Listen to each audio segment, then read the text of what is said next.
Commissioner Hozier, can you please take roll call? Commissioner Gaudet, Here. Commissioner Hozier, Commissioner Gonzalez, Here. Commissioner Marshall Lee, Commissioner Sweeney, Here. Commissioner Wright Abdullah, That's Abdullah. Abdallah. Yeah. Sorry. Yeah. Commissioner Williams, Commissioner Martin, Here. Commissioner Nims, Commissioner Mohammed Naim, Commissioner Lakovich, here. Commissioner Egan, Present. Commissioner McKenzie. And Chair, you have a quorum. Thank you. All right, I would like to, the City of Bridgeport Charter Commission Revision Civil Service, the PowerPoint will be exhibit number 1. The Chapter 17 document, pages 1 to 21 will be exhibit 2. And then the second, or the third exhibit will be this page 1 through 26 civil service document as well. And I would like to turn it over to Tyson. So good morning, everyone. My name is John Matola. I'm an Associate City Attorney in the City Attorney's Office in Bridgeport. I've been working for the city coming up on 27 years this September. And one of my primary duties has been covering the Civil Service Commission and dealing with issues regarding civil service over the last 26 years. You know Eric Amato, he's the Personnel Director. Very lucky to have him as our Personnel Director. He does an excellent job. I'm going to be giving a presentation. I'm going to defer to Eric on several things. And of course, you see Mark Anastasi, our city attorney, who I'm sure is going to chime in on some of these things that I'm presenting because he has vast knowledge of this over his many, many years of experience. Just a couple of things I want to point out to you. We're going to go through Exhibit 1. That's the primary document today. But I wanted to give you the other documents too. Exhibit 2 is for the most part, the proposed revisions that we are recommending to this commission. And Exhibit 3, I wanted to give you that too. This is the current charter language, and it just shows when we started going through it, what we edited and included and took out, and you can see on the right-hand side there's some comments. I wanted you to see that because we spent a lot of time going through this document. I don't expect you certainly could read it and go through it, but they're not the easiest thing to go through. I actually commiserate with you. I was on a charter commission in a different town a couple of years ago, and I think we got like 400 copies of these types of things, and they're very hard to follow. So it's yours. Take a look at it. I don't intend to go through it. This document is the proposed changes. I would imagine that we're going to read it again and maybe make a couple more tweaks, which we'll bring to your attention. But for the most part, we think this is complete and solid. So with that said, let's go through the PowerPoint presentation. The second page, which talks about the agenda. So our agenda today is basically what is civil service and why we have it. I'm going to just give you a brief reason why we have the civil service, why it's important. And then secondly, we're going to talk about the goals of the City of Bridgeport Charter Revision, civil service. We're going to have a discussion of the main changes, the highlights, and the reasons why we are recommending certain changes. So the next page, the next page is what is civil service and why do we have it? And you see I've listed 5, I guess the best terminology is 5 tenets of why we have a civil service system. And as you can see, it's to secure more efficient employees, promote better government, eliminate as far as practicable the element of partisanship and personnel favoritism, protect the employees and the public from the spoil system, and probably the most important one is to secure the appointment to public positions of those whose merit and fitness have been determined by proper examination.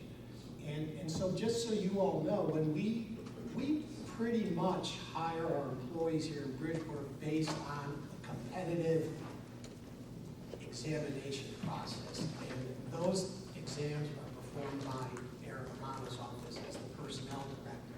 I would say primarily, Eric, you can chime in on this, the major tests he gives are in the police and fire department. And we do entry-level testing when we hire individuals, as well as you want to become a lieutenant in the Bridgeport Police Department. You just don't get appointed to that position based on who a chief likes.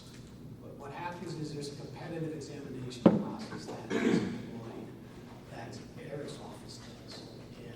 And we can explain that in more detail if you have any questions about that. So that's generally how we hire our people here in Bridgeport. So as you can see in the slide, I didn't make up these 5 tenets. These are what the Connecticut Supreme Court has said is the reasons why we have a civil service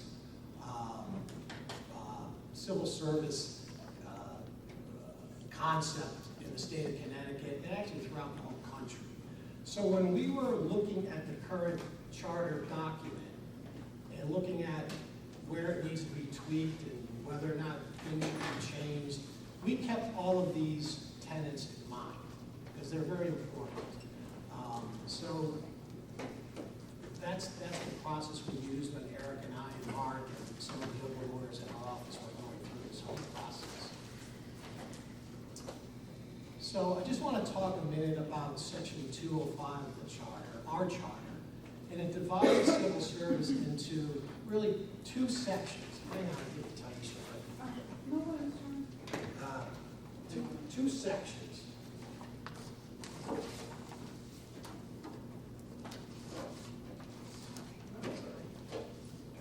We're on this thing. So our charter has, our positions are pretty much designated in the classified service and the unclassified service. And generally the classified service are those positions which are filled by some type of a competitive process of some sort. For example, an examination process done by Mr. Romano's office. The unclassified service are tend to be those positions which are appointed generally by the mayor, elected positions, members of commissions and boards, they're in the unclassified service.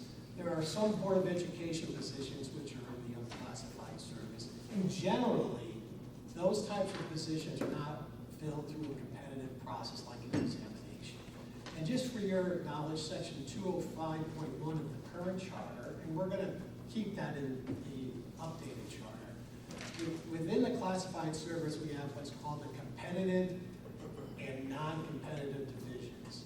And again, the competitive division in the classified service is those types of positions where a formal written examination is given of some sort. And it can be written, oral. Some of those competitive positions can be a physical component of it. Or assessment center where there's actual labor or in-person actual physical doings of certain functions that are required for a given job. Right. We used to get a typing test years ago. Typing test, in-basket, for giving exams where maybe a custodian supervisor, that custodian supervisor would have to come in after the job validation study to perform, I don't know, lifting or changing of balances and things like that. And there's a measurement of the ability to do those essential functions that we deem necessary in order to seek promotion or hire for the position. And then within the classified service, we have positions in the non-competitive division. I always think that's a little bit of a misnomer, that terminology, because it's those types of positions where giving an exam isn't the right way to assess whether or not we should bring the person in. And Eric, I'm going to turn this over to you in a second, but one good example of a position in and a non-competitive division would be the associate city attorney. You want to hire an associate city attorney, they're in the classified service, but you don't really want to give a written test to determine who you're going to hire. You want to do it through an interview process. In those types of positions, what we set up is a structured type interview process. So it is competitive, but it's a different way to assess whether or not you want to bring that person in or hire that person. I don't know, Eric, you want to comment on that? Right, and so I do agree with the term here where the term non-competitive is a misnomer. They're in our current charter and even in our proposals, there still remains the proper assessment process where candidates are properly assessed to be able to do the essential functions of the job in comparison with other applicants. And as the attorney is saying here, there's no, at times, formal written 100-question examinations like you'll see for entry-level police officer or a promotional lieutenant and the like, rather a general assessment of the candidate's skills via a interview process that is structured, where we customarily ask the same series of questions in the same order to keep things fair and consistent between applicants, and there's a panel of assessors that are assessing based on predetermined rating scales. Again, so it's still competitive in that applicants are competing against each other, amongst each other, but there's no formalized, again, 100-question test that we give for that. It's more like what you see in any other organization where there's an interview process.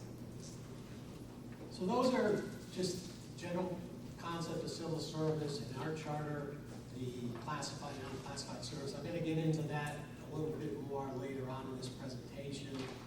But if we go to the next page, this is the page that talks about the goals of the City of Bridgeport Charter Revision Civil Service. What are our goals? What do we want to do? And you see, we're keeping in mind the principles of civil service that I went over on the second slide here.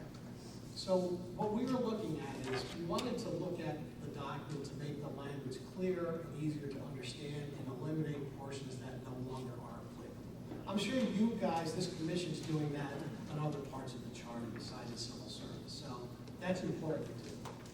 The one thing that we also have attempted to achieve is really better formatting and paragraphing the civil service provisions of the charter. I've been looking at this document for 27 years almost, and I still have trouble finding things in it. And I don't know what they were thinking of 67 years ago when they put this thing together. It still is at times difficult to find information. So what we attempted to do, and I'll give you an example of that later on, is better formatting, paragraphing, so it's easier simply to find things. We also wanted to delineate and distinguish between the classified and unclassified service provisions of the charter. For the last 6 or 7 years, we've had some issues regarding that. The way the charter reads right now doesn't make sense in a modern municipal world, and I'm going to get into that with you in a few minutes. And finally, we wanted to update and amend unworkable and impracticable provisions of the charter. I gotta say, just generally, the document's still pretty good. I don't think we made significant, substantial changes to it. We made some changes, which I'll show you specifically later on in this presentation. But for the most part, the document works. It just needs to be better organized and formatted and eliminate unnecessary language. So if we go to the next page. So first category, making the language clear and easier to understand and eliminate portions that no longer are applicable. Here's 3 examples. If you look at section 203, subsection B of the current charter. So section 203 establishes a Civil Service Commission. The subsection B, let me back up. Civil Service Commission, we have 5 members on the Civil Service Commission. One of the members is an employee elected representative. The employees of the city of Bridgeport elect that individual. But when this section was passed 60, 70 years ago, subsection B said that the current charter details the employee representative, and at that time, it states that the initial appointment of that representative was done by the mayor. Okay, so when this charter provision was created, the mayor at that time appointed that employee rep. Moving thereafter, that employee rep is elected by the employees, but we still have this section in the charter today, which just, you don't need it anymore. So it's an example of, let's get rid of it. It just mucks up the charter. And also for section 203, we eliminated some of the current language regarding how the employee member is selected, and we put a new section in that authorizes the Civil Service Commission to establish rules on how this process works, but it requires it to satisfy certain criteria. We list that criteria in the proposed amended charter, so if you take a look at that, you'll see that. So it's just a better way to organize it and eliminate language that really doesn't make sense anymore. If you go to the next slide, there's another, some more language that we really don't need anymore. If you look at section 206, it talks about the powers and duties of the Civil Service Commission. Subsection B says, after the passage of this act, way back in 1957, okay, so back in 57, there was, I think it was through the legislature at the time, they passed an act that established parts of the Bridgeport City Charter, but then it says, once that act was passed, that the personnel director was then required to look at all the positions of the city of Bridgeport in 1957 and figure out where they belong. That's still in the current charter. We don't need that language anymore, so we're going to eliminate that.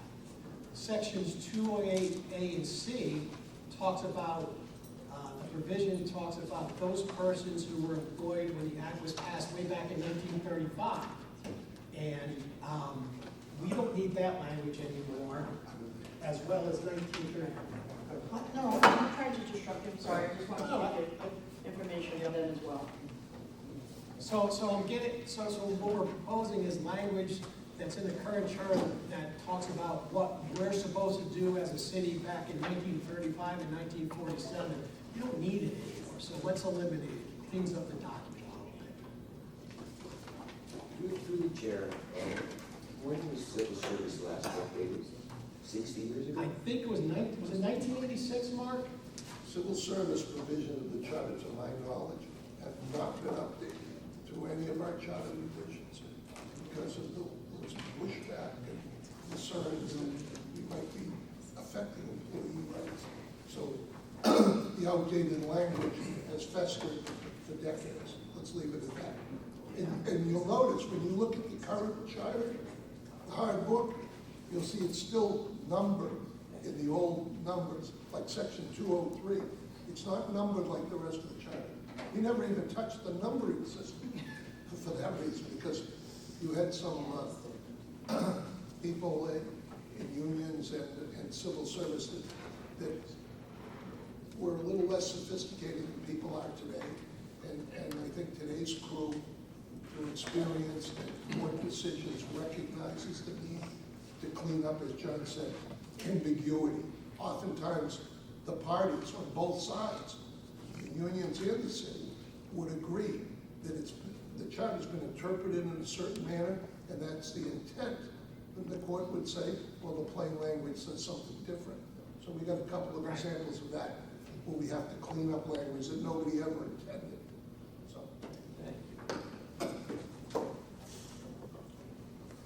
So if you go to the next page, this is an example of what I call clear text. This is section 213, which addresses appointments to positions in the classified service. That section has a section about probationary employees. And if you look at the first paragraph on that page, it's the blue. Basically, what happens is when the city hires somebody or promotes somebody, that individual serves a probationary period, and that probationary period is usually around 6 months. It can vary depending on collective bargaining agreements. It can be a year. And the 6-month period is important because it allows the department head to assess whether or not the person who we just hired or just promoted is able to do the job. And if they can't, we're able to terminate that employee's, probation employee's employment. It's very important. So that paragraph, the first paragraph talks about that, but if you just read it, it's just, it reads very unclear. It says, I'm not gonna read the whole thing, but it says, during the probation period, they may terminate the employment of the person so certified during the performance test thus afforded. Upon observation or consideration of the performance of duty, they shall deem him unfit for service. Then it goes on to talk about what happens afterwards if that happens. I know what that means after reading it like 4 or 5 or 6 times, but let's just fix it so it reads more clear and better. And that's what the next 2 paragraphs do, if you take a look at it. We have a subparagraph, probationary and permanent appointment. And that paragraph basically just says to enable appointing officers to exercise sound discretion in the filling of positions and subject to applicable collective bargaining agreements addressing probationary service. No appointment, employment, or promotion in any position in a competitive division of the classified service shall be deemed final until after the expiration of a period of 3 to 6 month probationary service. So I think it reads better if we do it that way. And then it talks about if the individual probation employee is terminated, what happens next? That's the next paragraph. And that simply is then the personnel director, and we have an employment list, or a reemployment list, brings in the next person on the list and puts that person in the job. So that's how that works. It just reads better. Yes. Go ahead, Eric. You wanted to say, did you have a question? Who makes the decision that the person no longer has that job? Okay. How is that done? Is there a process? Oh, absolutely. Yeah, Go ahead, Eric. So in the current existing chart as well as in our proposal, that process remains constant. As you keep on reading in that pinkish reddish text, through observation and assessment, that appointing authority is observing and engaging with the employee in the probationary period. They're identifying potential problem areas and working with the employee to try to remedy those and documenting that. But there's a further check and balance even beyond that. As we noted in the beginning of the presentation, it's about fair employment, right? And so you have your appointing authority observing, documenting, and engaging with the employee during that probationary period. And if the appointing authority determines that, okay, I tried to remedy and I've exhausted all potential avenues of trying to remedy the deficiencies, I'm going to recommend to the commission a hearing for termination or failure of probation. The current chart as well as the existing, and we're just cleaning it up here. It offers the employee and requires the department head to present at a hearing of the Civil Service Commission. And in our current charter, as well as in the proposed, there's then a 3 or tripartite vote. The commission votes as a whole, the personnel director votes, and the appointing authority. So you would need from there affirmative majority vote of that. But again, the checks and balances, so there's not just one to it. What support does somebody have when they're hired? As for the position in general, so when employees hired right now, we do engage with the appointing authority or the department. Usually the department head. Yeah. If we're talking about anything, police, fire, as we all know, there's police academies, there's fire academies. 911 operators go through an academy of sorts. They get sent to the state of Connecticut, PSAP, Public Safety Information Division training. Their employees, when they're onboarded, are given full packages of hire, like policy manuals, et cetera. And about 2 weeks after their first day, they're invited to an orientation to go over with human resources, with labor relations, with benefits, with us, all of these different policies and that they should be adhering to when they're employees in general. We don't do it prior to start date because we feel like we're giving you too much information at start date. Here's some tax forms, here's your I-9. Let me get your social. I don't have my social. So you're engaged, you're working, the supervisor's engaging with you, colleagues are engaging with you, you're learning how to be the modes and means of the city of Bridgeport, and then you're invited to orientation, because questions are naturally building. I don't know what to do with this, I don't know what to do with that. And then you have orientation, then you're going back. But that probationary period, and when the appointing authority is truly engaging with it, you're getting that two-way street of communication. Like, hey, I've noticed the deficiencies in areas A, B, and C. We're gonna remedy by X, Y, and Z. And at the next probationary interval, we're gonna see how you've progressed there. So it's designed, it's supposed to be a two-way feedback between employee, appointing authority, and the different resources that the department may have for training and development. If I recall correctly, the first two intervals are like 2-week periods, and then it's monthly thereafter, where you get formal written feedback. If I could just ask one question, which I apologize to you guys that I didn't raise in our earlier meetings, but I noticed both the current and the proposed language says during the probationary period. And we've always wanted to give employees as much of the probation period as possible to prove themselves. But we've wrestled over the years with what happens when you get to the very tail end. Do you have to just give the notice, or do you have to actually take the vote of the commission within the probationary period?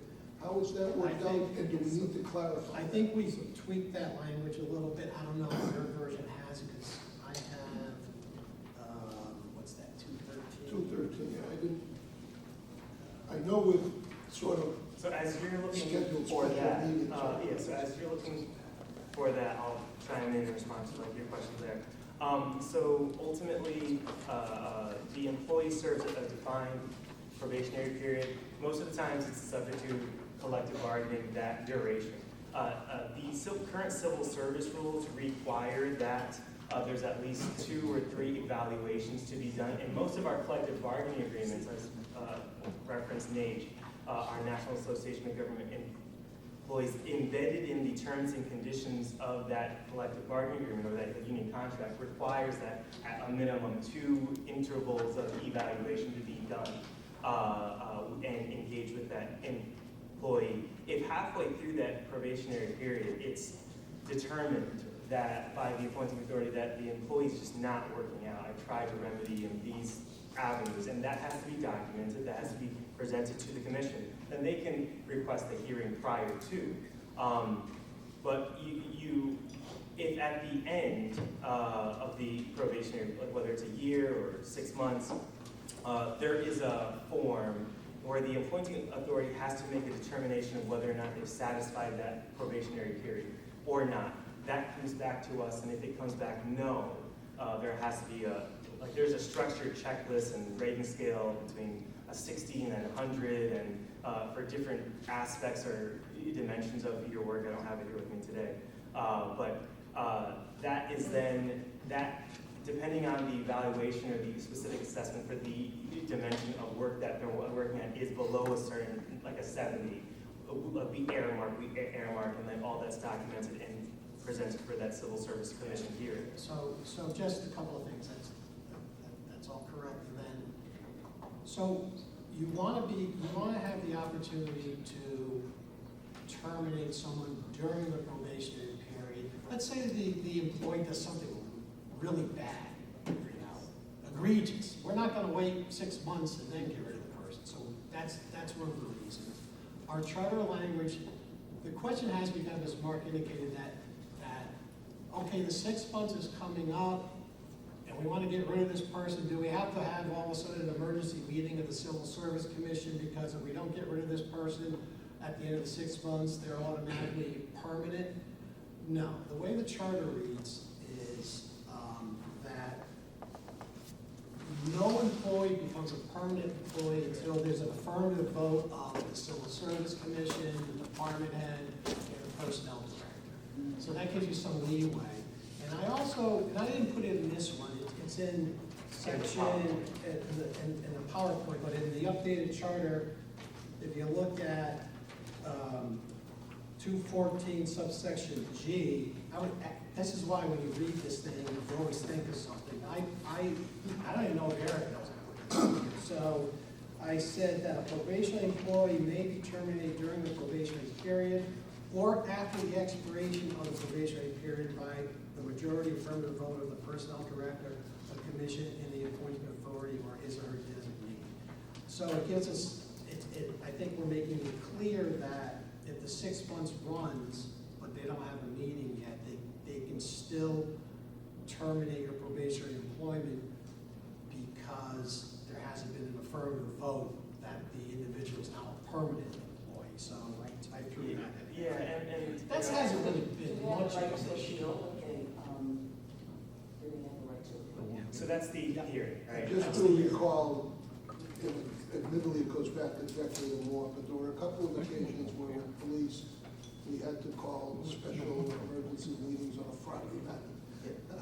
But I like your way. Yeah. So in practice too, and not to get into protected property rights and all that, public sector employees, but when there's that period of time where the probationary period is over or the appointing authority has observed an egregious act and the employee needs to be out of the workplace, pending that hearing, the customary practice is to place that employee on paid administrative leave, as you've probably seen in papers and things like that, pending the outcome of the hearing. A lot of times that notice will go to the employee where I am recommending that your probationary appointment be failed or terminated. The next civil service or meeting is on this date.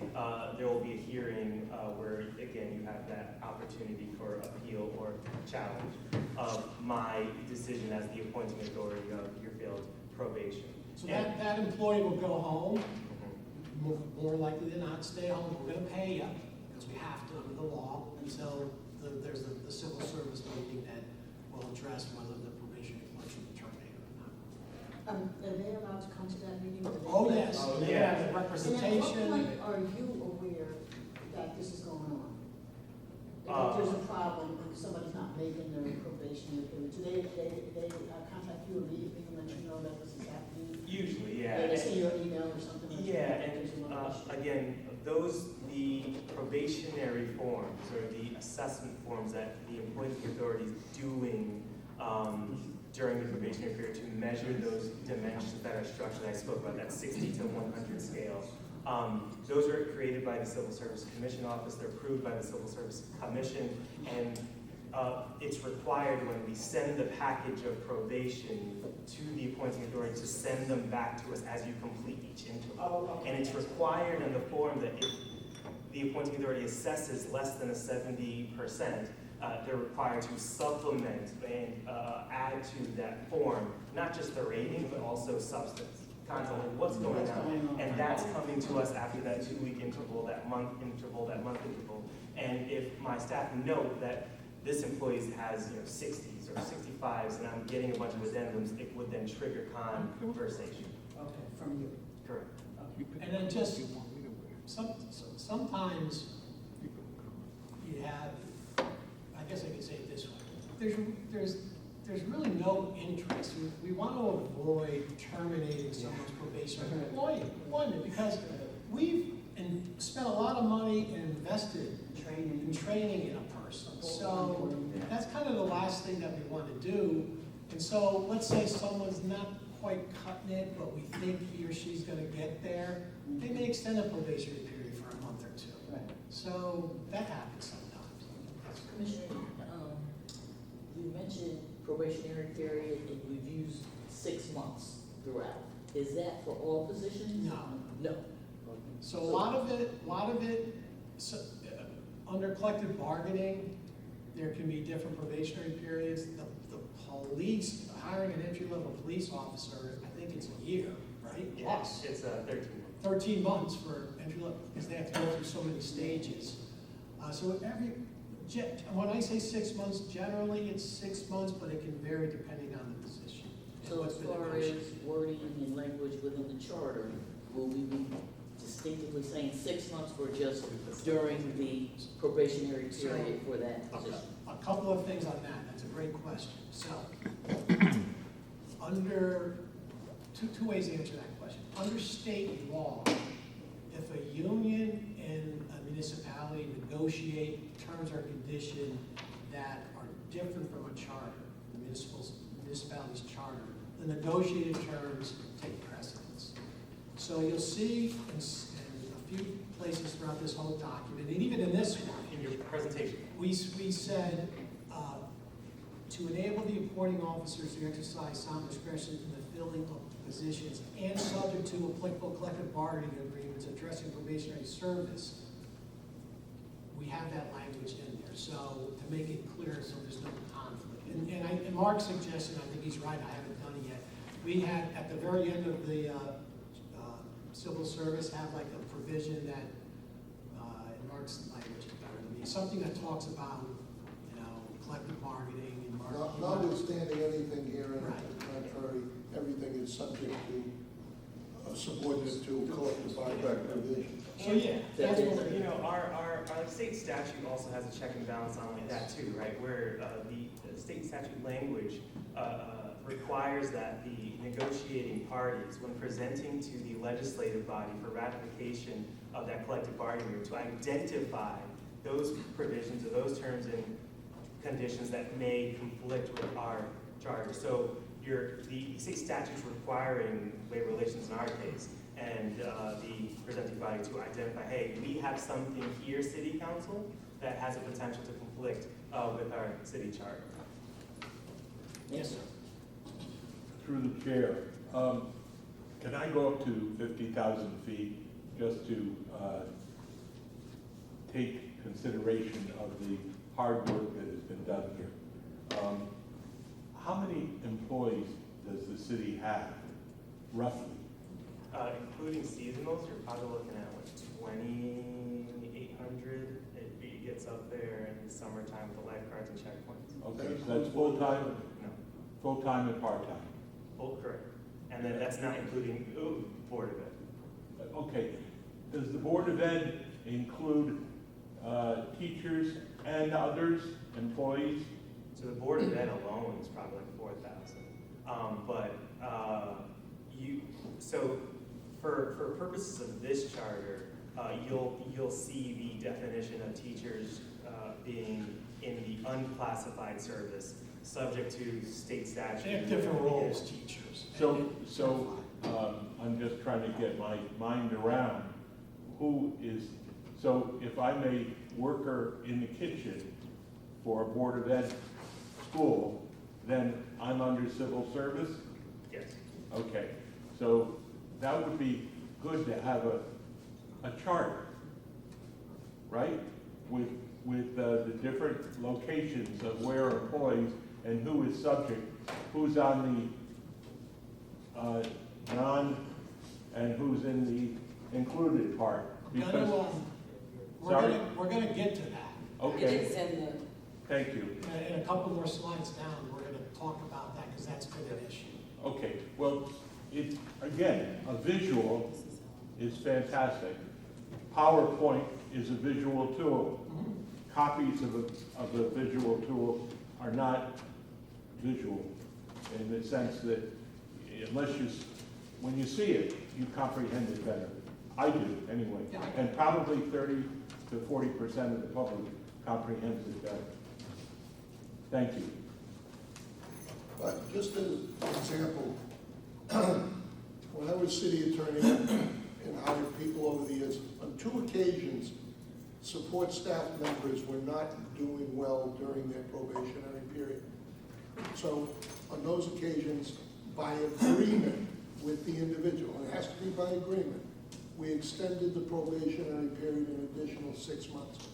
One of those people successfully completed it and served for a number of years. The other person determined midway through the extension that it just wasn't going to work out and voluntarily resigned. Otherwise, probably would have failed the probation extension. But it's just to reiterate, the goal is to try to salvage people that we've invested time, money, and energy into. Thank you.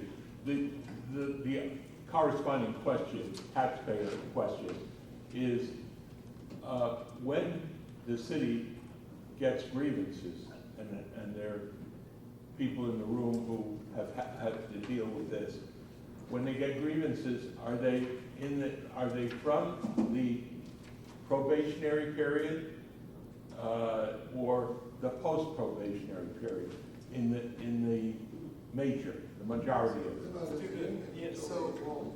Just for a clarifying question, like, when you say grievance, do you mean grievance in the term that's typically used in a labor relations collective bargaining? I'm talking about the city clerk's office getting a piece of paper that says they've got a problem, and it's got to be dealt with, or maybe a suit, and As a non-employee, so I'm a like taxpayer, I'm not an employee, and I'm submitting this piece of paper to the city clerk? well, Sorry, I'm just. I was an employee, Okay, okay, and now I'm submitting, because I don't know my rights. And this document is hard for me to read, So most of our employees are members of unions. okay? And so their rights are set forth and outlined in collective bargaining agreements entered into between the union and the city of Bridgeport. So that's where they get their rights, and those CBAs, collective bargaining agreements, outline their rights and any process that is used if that employee needs to file a grievance of some sort. John, don't they not typically become union members until after completion of their probationary period? it depends on the specifics of contract, because that's all different, so, just to unravel that a little bit, the grievance itself in terms of a collective bargaining agreement or union contract is, I'm identifying that management or the employer has violated some protection or term or condition of my employment that is subject or negotiated in my union contract. I then have already been introduced at that point, hopefully, to my union steward, where the state statute that requires any public sector employees with collective bargaining units to notice the employee's collective bargaining unit or union of, this is a new hire, or here's your current roster of employees. That union is given a list frequently, and that union then handles the engagement with the employee of, here's your union contract, here's what your rights are, here's the National Association of Government Employees local office. If you have any questions, concerns, here's my card, I'm the union president.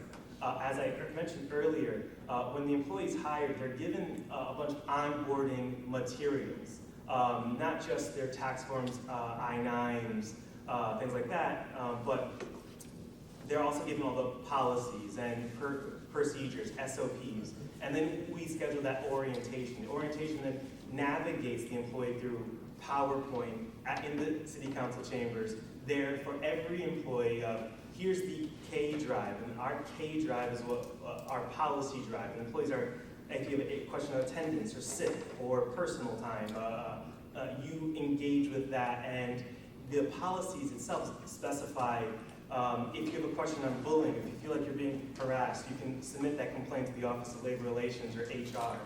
In any organization, even with us, we maintain that go to HR, how can I help you? And if the employees start talking about something medical in nature, that's probably protected under the Americans with Disabilities Act or the Family Medical Leave, the supervisor should be trained to direct to labor relations or HR.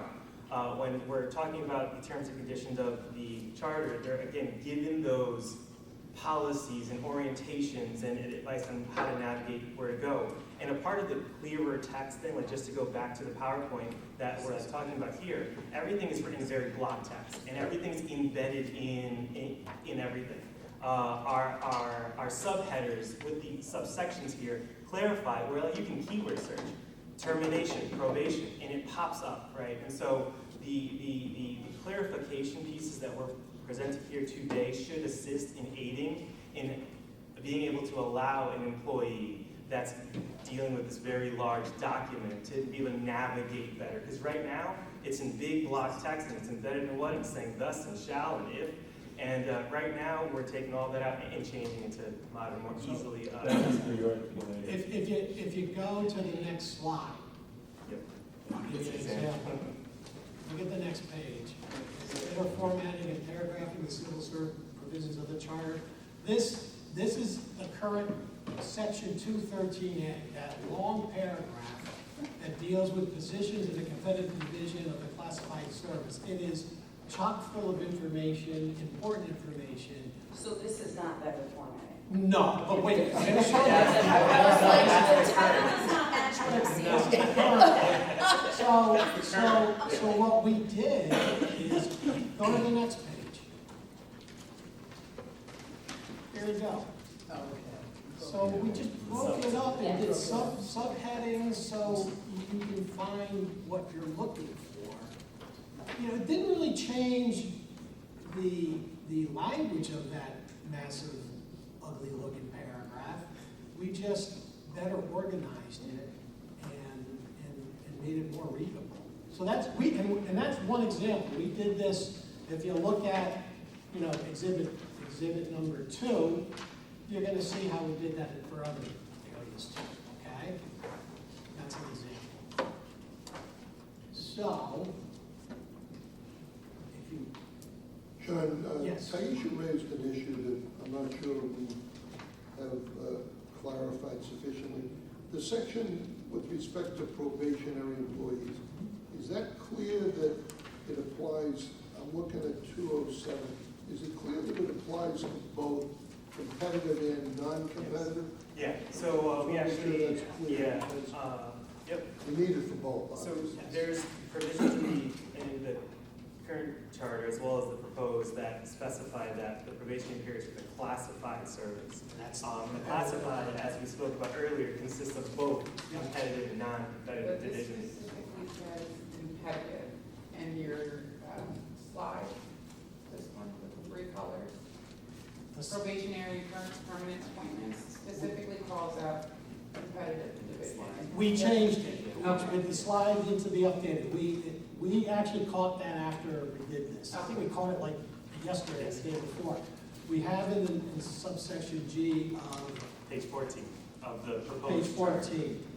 We did, we said, no appointment, employment, or promotion in any position in the classified service. So G, Okay. bottom. Okay. So can so this is basically the same as this, right? So the one with the red in it is the current charter with, when we started changing it. So are these the same as this then? The big pack, your proposed changes, are the changes here the same as this? Well, kind of, but not necessarily, because that document, we did changes, and then, to be honest with you, what we did is, we accepted the changes, and then we got this document, but this document, we read it and cleaned it up a little bit more too, but we didn't do the red lineouts again, because we just felt that that would have been too confusing. No, we like it. Yeah, and- No, I know you wanted to do Update, that. like merge them together, that would be great. Yeah, and it's kind of hard too, because we've moved sections around, and it would probably be like a 50-page document, just red text and move this, but for our next section. The problem is, just so you know historically, Eric's office started working religiously on regular monthly meetings of this project well over a year ago, probably a year and a half. In the city attorney's office, John Bohannon, John Mottola, myself, Taisha, all separately and then collectively looked at it as well. If we had done all color changes, everybody had their own version with red lines, green lines, blue, purple lines. It wasn't working out. So I think what you're being told is substantively, we're there, but we were talking just before the start of this meeting that prior to giving you the final version, which you would then consider to send to the city council, subject to any changes you might want to make, that version is going to get signed off by every one of the authors of this. So at the end of the day, a year or two from now, when something pops up, nobody can say, I told you this, there'll be no finger pointing. This is a huge endeavor because, as we said, this hasn't been updated in decades.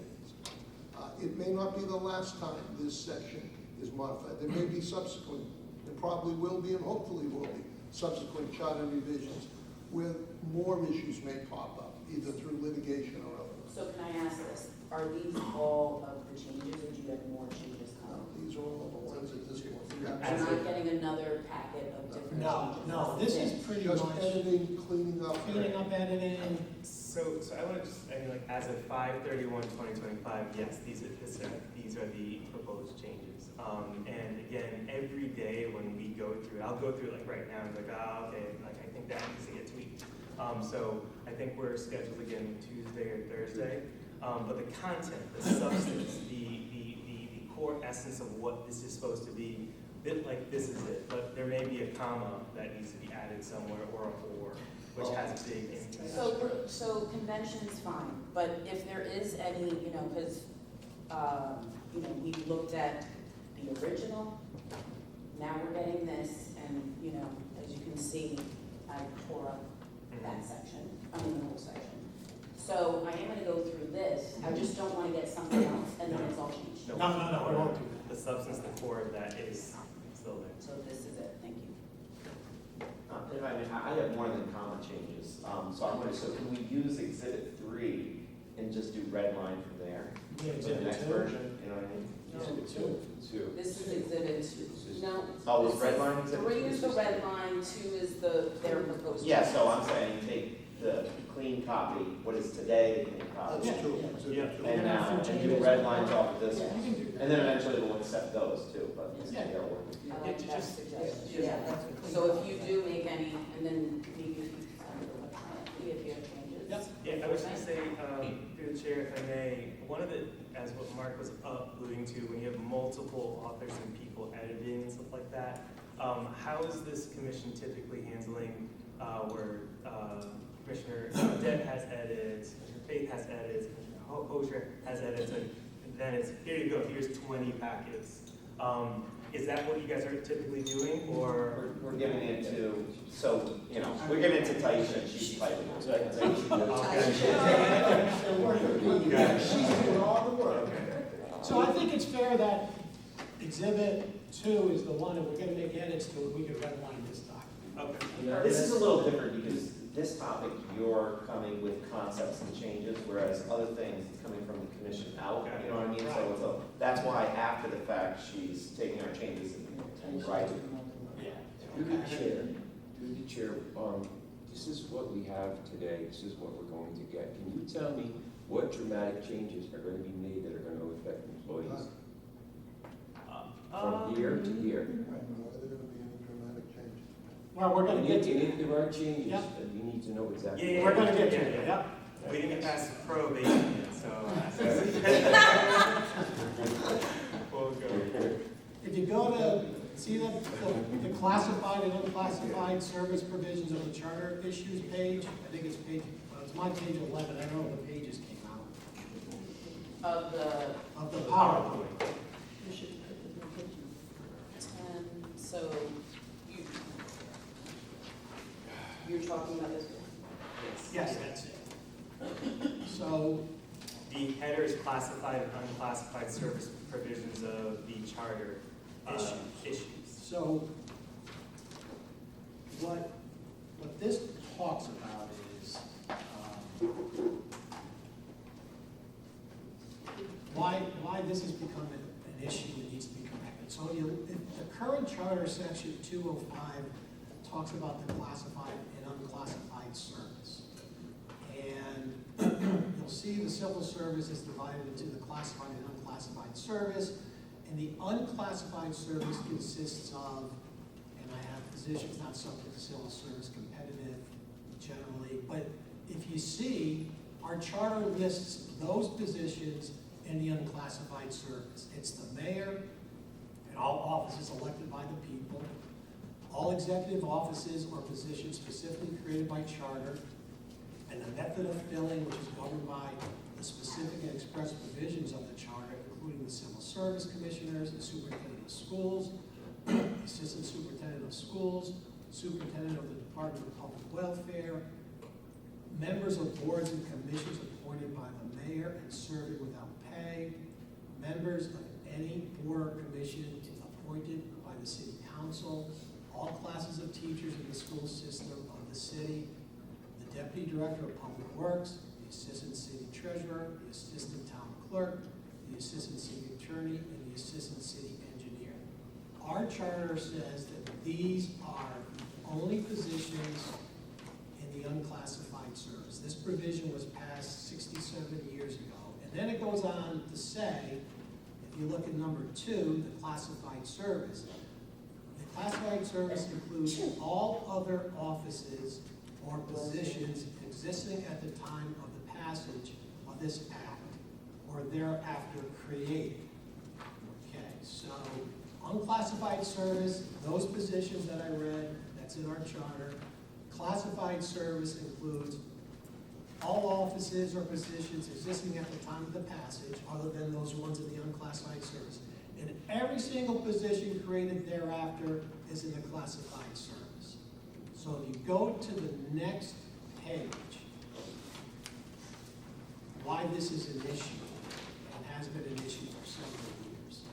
So subsection B, we indicate here, since the passage of this provision, the city has established positions which should be in the unclassified service, really based on common sense, and to secure more efficient employees and promote better government. The purple are some of those tenets of why you have a good civil service system.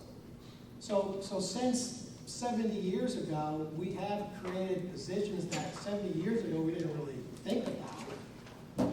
But when we create those positions, the way our charter reads right now is they have to be in the classified service. Our current charter has no language which allows it to create positions in the unclassified service. And again, I'm repeating myself, but it's important to repeat this. The way the charter is written today, every single position created from 70 years ago, after the charter was, the provisions of the classified and unclassified service were created, every single position after that date is deemed to be in the classified service. And we had a case back in 2019, Austin versus the city of Bridgeport, which held that the position of senior labor relations officer was in the classified service, and before that individual could be terminated, he had a right under the charter to a hearing, and he could only be terminated for cause. The city's position back then was labor relations officers under city ordinance and state law. They are appointed by the mayor. We have an ordinance in Bridgeport that says that the mayor shall designate individuals to represent him in collective bargaining, which is labor relations, that the city can appoint those people. And our position back then in the Austin case was, well, these are one of these positions that really is subject to the discretion of the mayor whether or not we want to keep that person. And the court said, well, you may think that, however, that's not the way your charter is written. And that's a significant problem. And I'll give you some examples, and I think you'll all understand this. Certain positions need to be in the unclassified service. Let me give you an example. The mayor's chief of staff, something that was created after 70 years ago when that charter provision was passed. I think everyone would agree that any executive, any mayor, any governor, any president of the United States, when they come into office, should have those high-level positions serve at the pleasure of that mayor, governor, or president of the United States. And chief of staff is one of them, for example. Another example is the CAO for the city of Bridgeport. Again, a position created after that charter provision was passed 70 years ago, but which, based on the language of our charter, let's say, for example, that Mayor Gammey's office, he has a chief of staff could say for the new mayor, well, I'm the chief of staff, and the way the charter is written right now, I'm in the classified service, you can't get rid of me. That makes absolutely no sense for an efficient form of government. And so the Austin case really raised that issue, and we feel it's important to designate in an updated charter those positions which, just from a common sense standpoint and also to fulfill the tenets of having a good civil service system, right? One of them is to promote better government. You can't argue that it'd be better government if a chief of staff from one administration could hold a brand new administration. That makes absolutely no sense. Mark, you And wanna John, say what something? what you were saying in terms of substantive policy, the first example you gave, the labor negotiator, Right. that is consistent with the state legislature's intent as well, because in state statute, it specifically says the chief executive officer or his designee shall negotiate collective bargaining agreements. So our interpretation always was consistent with state intent. But again, this is another example where language seized upon by a judge who's looking at things for the first time and says, well, look at, statutory construction says the plain language is the first rule of statutory Right. construction. So we've got to clean this up. You look at the federal level, you look at the state level, and you look at the local level. No mayor can come in and effectively run a government as a team of one. You would have to at least have set, and we recognized that in the police department recently, where we changed and created the positions of assistant chief that can be appointed outside of the union and selected by the chief in a certain manner, in order that at the very senior levels, you have, and I'm not talking just political loyalty, but policy loyalty and people that can work as a team. We're talking limited exceptions, Right. but critical top-level That's exceptions. right. And there is language in the existing charter which intended to do that, but didn't do it adequately. If you go to the mayor's section of the existing charter, it says, subject to available funding, the mayor may appoint such aides as he deems necessary to perform his job. And the judge said, well, that's okay, but that still means you gotta do it through civil service, which is nonsensical, because the first mayor gets to appoint everybody, and the next 6 mayors inherit them until they decide to retire 40 years from now. Makes no sense. So, And if I can just jump in on that, because I want to answer your question, John, before about with all these changes, who's being helped and who's being hurt. Under the current charter, you've got mayoral appointees, high-level people that should be going in and out with any mayoral administration, claiming civil service protections that really don't belong to them, right? The whole point of the civil service system is to have the rank and file employees of the city get there based on their merit and qualifications, and be there no matter who the mayor is, just doing their job. And then a mayor comes in and a superintendent, because this will apply just as much to the board, and they bring in their top-level cabinet, their office staff administrators, and the people that run their departments. They are appointed by them and are trying to execute the policy of that executive. And the executive should be able to make changes as they see fit at that level. Everyone else gets protections. Under the current charter, you've got these high-level people, including under this Austin ruling, you can have a chief of staff. The mayor could lose his election, a new mayor comes in, walks in, says, all right, I'd like to appoint chief of staff, and the chief of staff sits there saying, nope, can't get rid of me. As long as I'm doing my job, I'm a classified civil servant, which is ridiculous. So these changes are actually taking protections away from people that really shouldn't have them. So are all these positions enumerated in this? yeah, I'm gonna get to that. Ready? I'll get Can I just ask, Serious? Because I see the, I'm gonna, classified, but not the. But I'm my gonna- my next question on that is, okay, this is what today is. Where is there some sort of moving pieces where you can put somebody else? I'm gonna get to that too. All right, We're all on the same page. Yes. okay. I just have one question. I apologize because I have a little bit of personal knowledge on Austin versus Bridgeport, but at what level, I mean, obviously the chief of staff, obviously the cabinet, but is a senior labor relations officer, like, how do we delineate where the line stops? Because honestly, I happen to know that there was a dissemination of that department and a bit of a disaster because people who were very experienced and knowledgeable lost their positions, and political appointments were made, perhaps with people who were lesser experienced. So having said that, I don't see a clear delineation where that begins and ends, that, I think for labor relations, I think it's the city ordinance says that the mayor appoints his or her individuals to represent in the collective bargaining. So you have an ordinance that says that, and also the state statutes say that also. And that, what you raise though can be a policy decision too. I mean, Well, and go ahead. if I may, I mean, and this was actually one of my suggested changes. In my view, having thought a lot about this, obviously mayor's office and chief administrative office, all those people should be unclassified. And then every department head. And in our charter right now, we've got, depending on which department you pick on, deputies. In my view, I think that deputies should be classified, and so should just stay there. Only the top person should be appointed. But my exception to that would probably be in labor. But actually, in my view, I think the deputies in labor are the only deputies that are in the unclassified service, but everyone else below them would be classified, to your point. So I think this list, once we get this list right, which is on page 4 and 5 of the red line version, this will be the official list, subject to a later provision which allows the Civil Service Commission to add later. But And this is the same list? That's the proposed list that we have. But this is including, number 9 includes labor relations officers.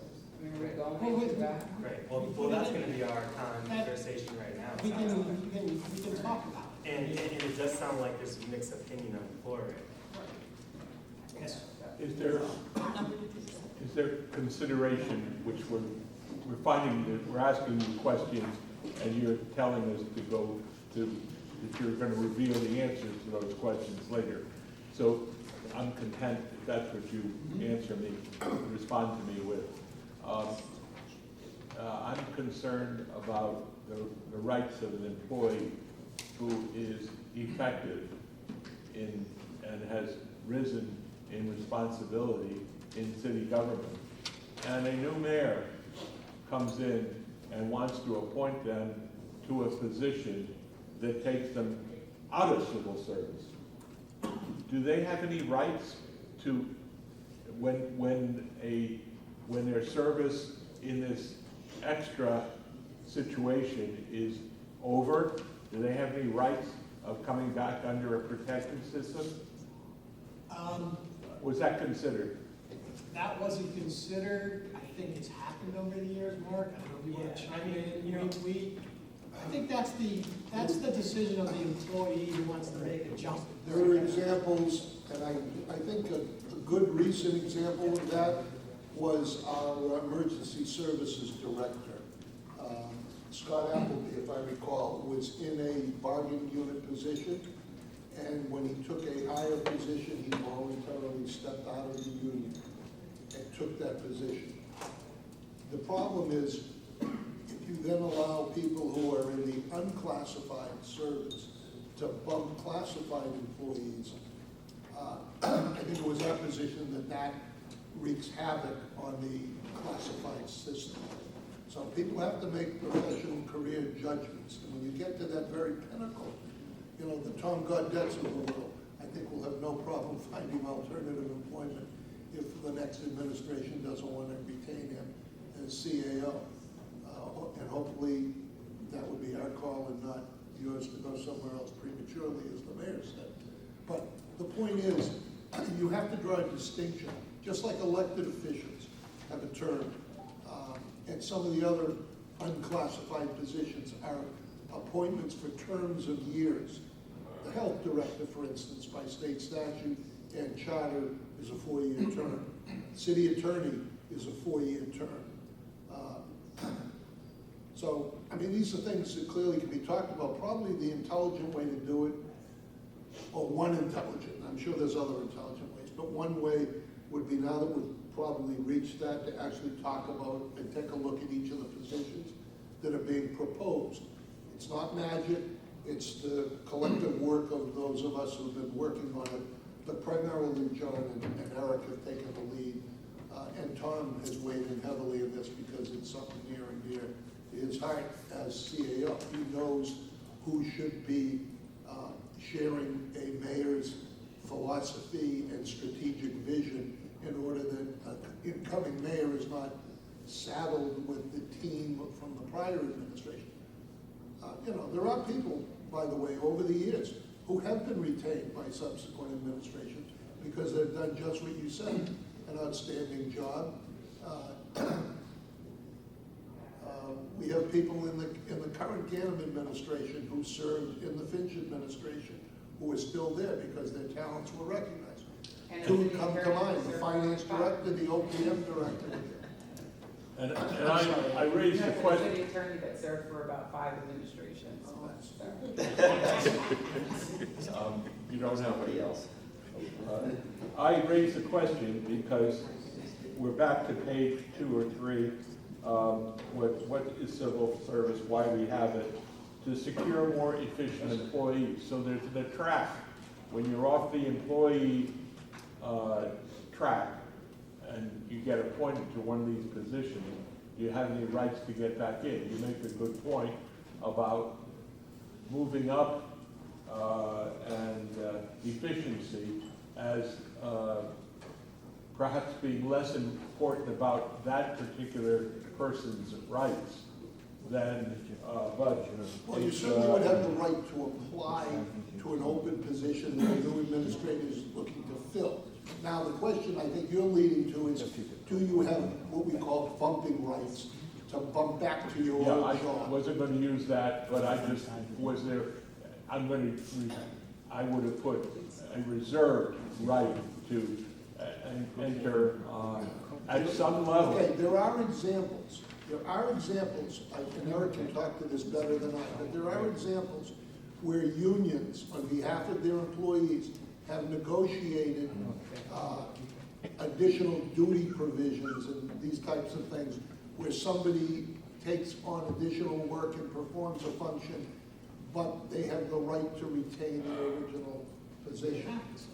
Yeah, I mean, I think, again, we have to, I think maybe Mark said it best, in trying to protect the employees that maintain or are retained in the classified service, where even for myself, I was human resources manager, then was appointed discretionarily as the director of labor relations, and then I took a test to be personnel director, but I made the decision to leave in what I call the classified service.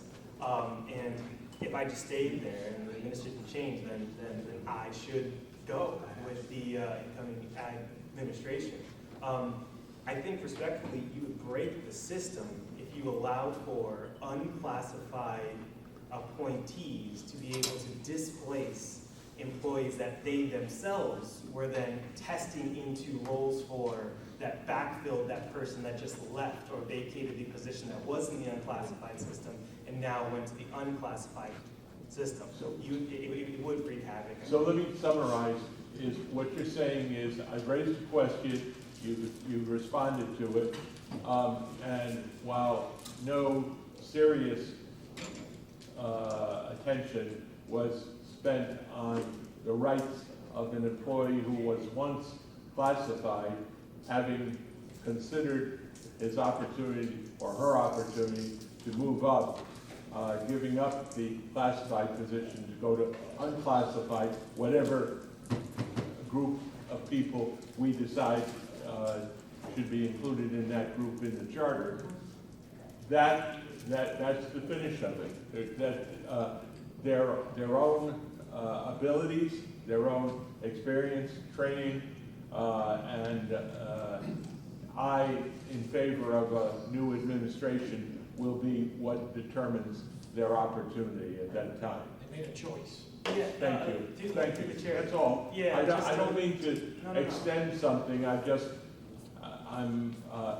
we're talking about rights. Yeah.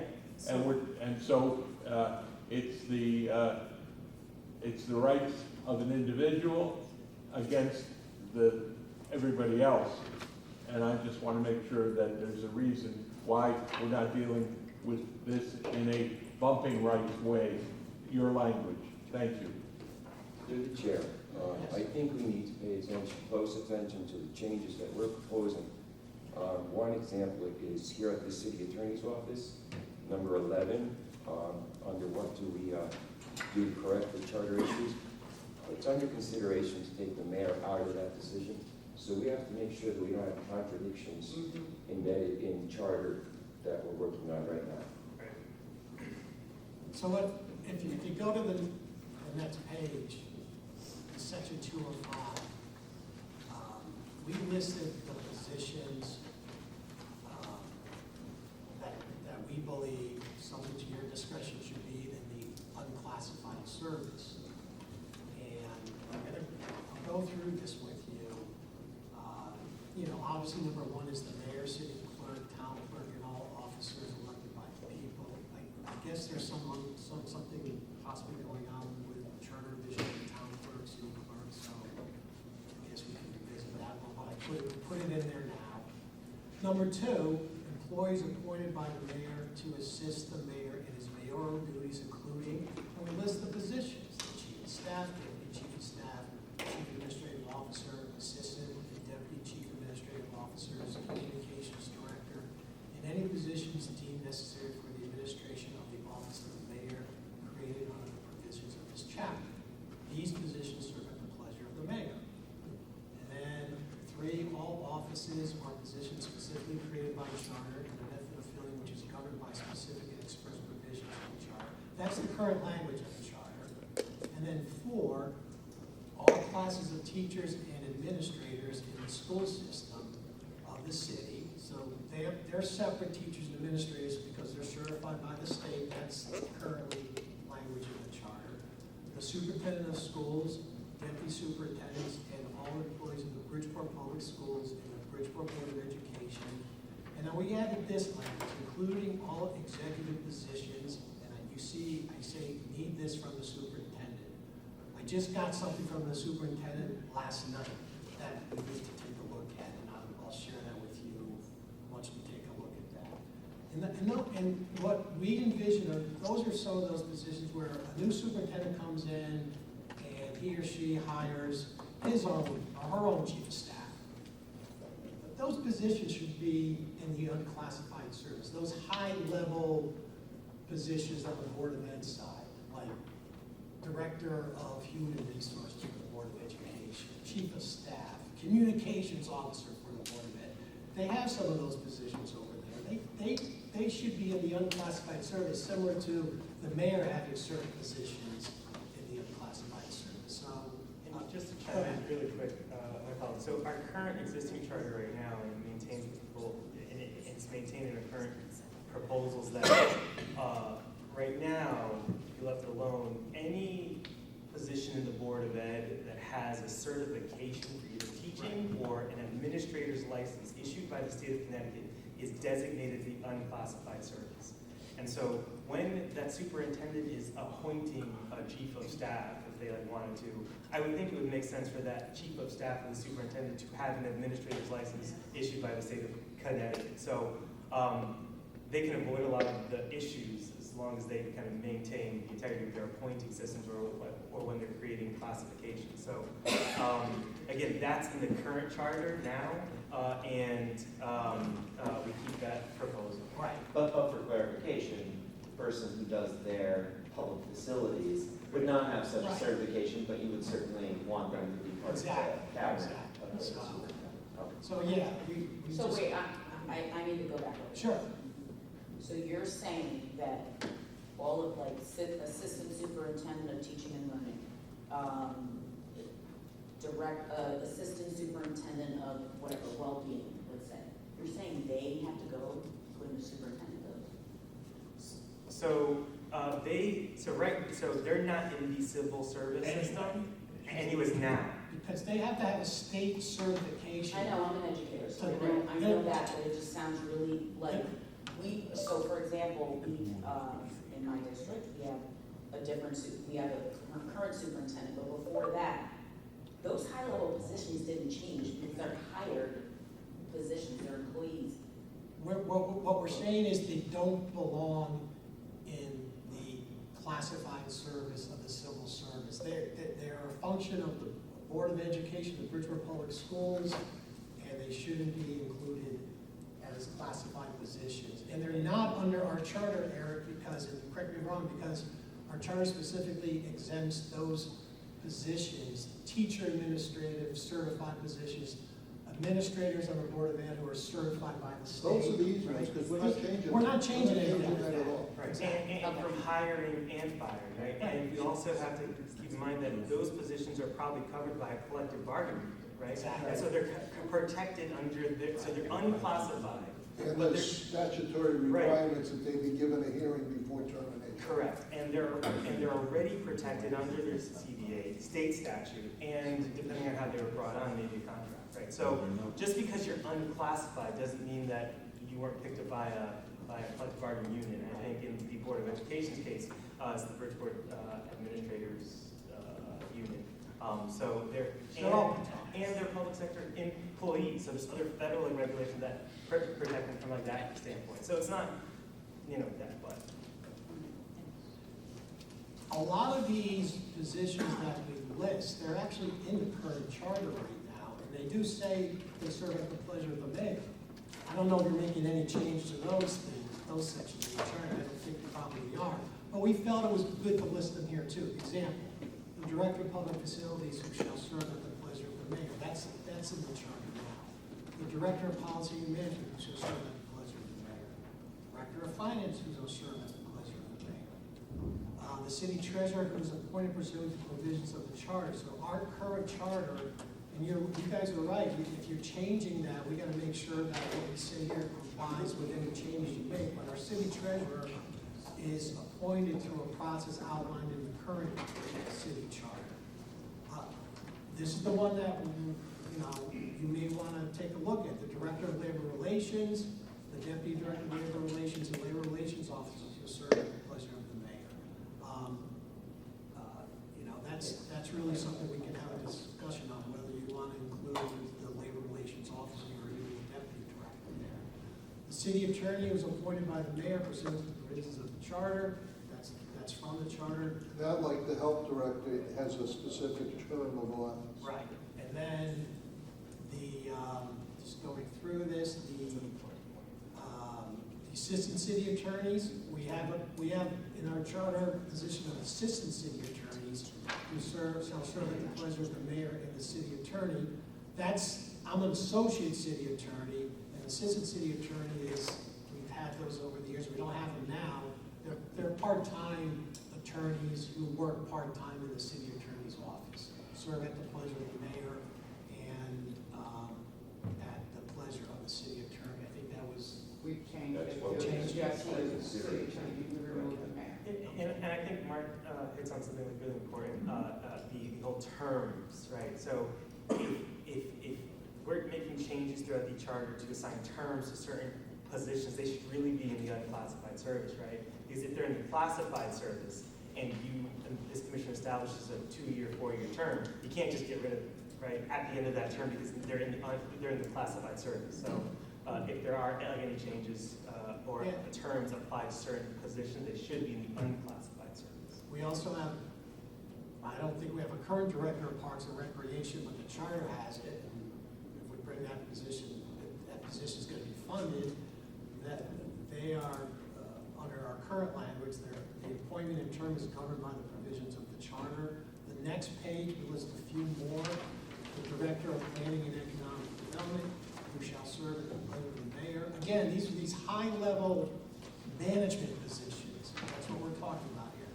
14 is the director of health and social services, who is appointed by the mayor pursuant to the charter and state statute. So there's some protection there, and whose term is governed by state statute and lists the statutory section.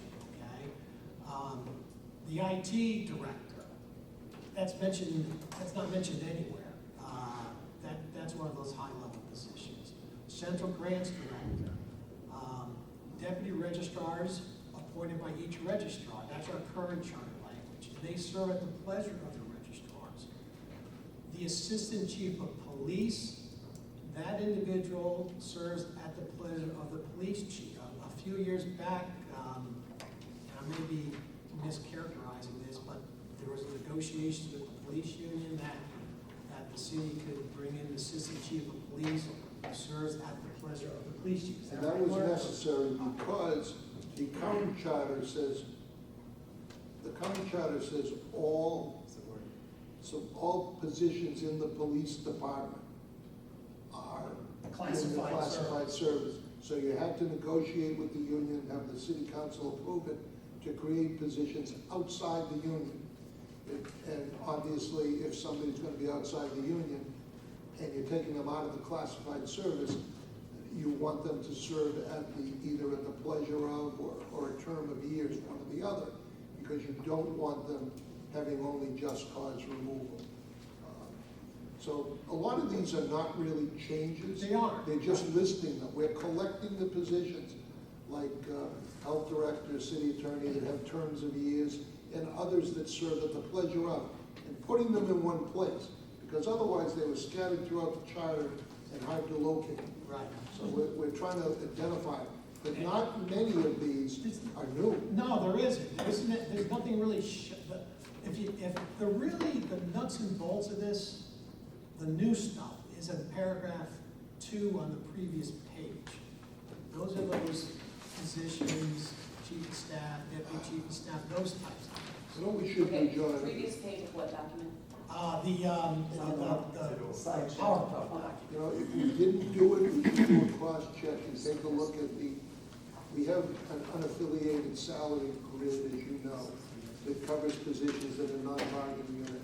To take a quick look at that and see if there's any other positions in there that warrant We being can do included here.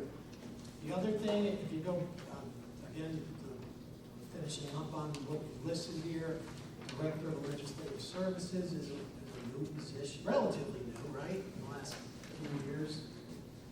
But that serves at the pleasure of the city council president, is that how We're we're doing changing it? that language. Yeah. Okay, so I put in here, I didn't want to forget about it, so some of these things may go out, or you may include some other things. The last minute, Eric brought up a good point, 22. Part-time positions where the employee works 19 hours or less per week unless the commission deems otherwise pursuant to this chapter, meaning the Civil Service Commission. We had a situation where we had a part-time employee who claimed she was in a classified service, and she made a good argument based on the language of our charter right now. We're scratching our heads, it makes no sense. So, she was smart, so that's where we're listing these positions. And so that's, I think it's important that we do that. That's a key change. And then if you go to the next slide, because I think someone asked the question, what about moving forward? What about in 6 or 7 years from now? There's another position that the city thinks should be in the unclassified service. The way the charter is written right now, you can't create such a position. So we have a new charter section 206, which you can read in detail in exhibit number 2, the clean copy, which allows the city to create positions in the unclassified and classified service. But I say in capitals there, but with guardrails. Now, let me back up for a second. We already have language in the charter that allows us to create positions, new positions in the classified service. Okay, so that language is in there. We've included it, we kind of updated it a little bit, cleaned it up, all right? But we added this provision for the unclassified service, again, with guardrails. We don't want to make it easy for any administration to come in and say, I want to create a bunch of positions in the unclassified service so I get to put my people in there, right? So, here's the process. If a mayor or department head wants a position in the unclassified service, this is what has to happen. And this is all in the charter, the proposed charter. Personnel director must investigate to determine if the position is necessary and warranted, keeping in mind the principles of the civil service system. Personnel director takes an oath.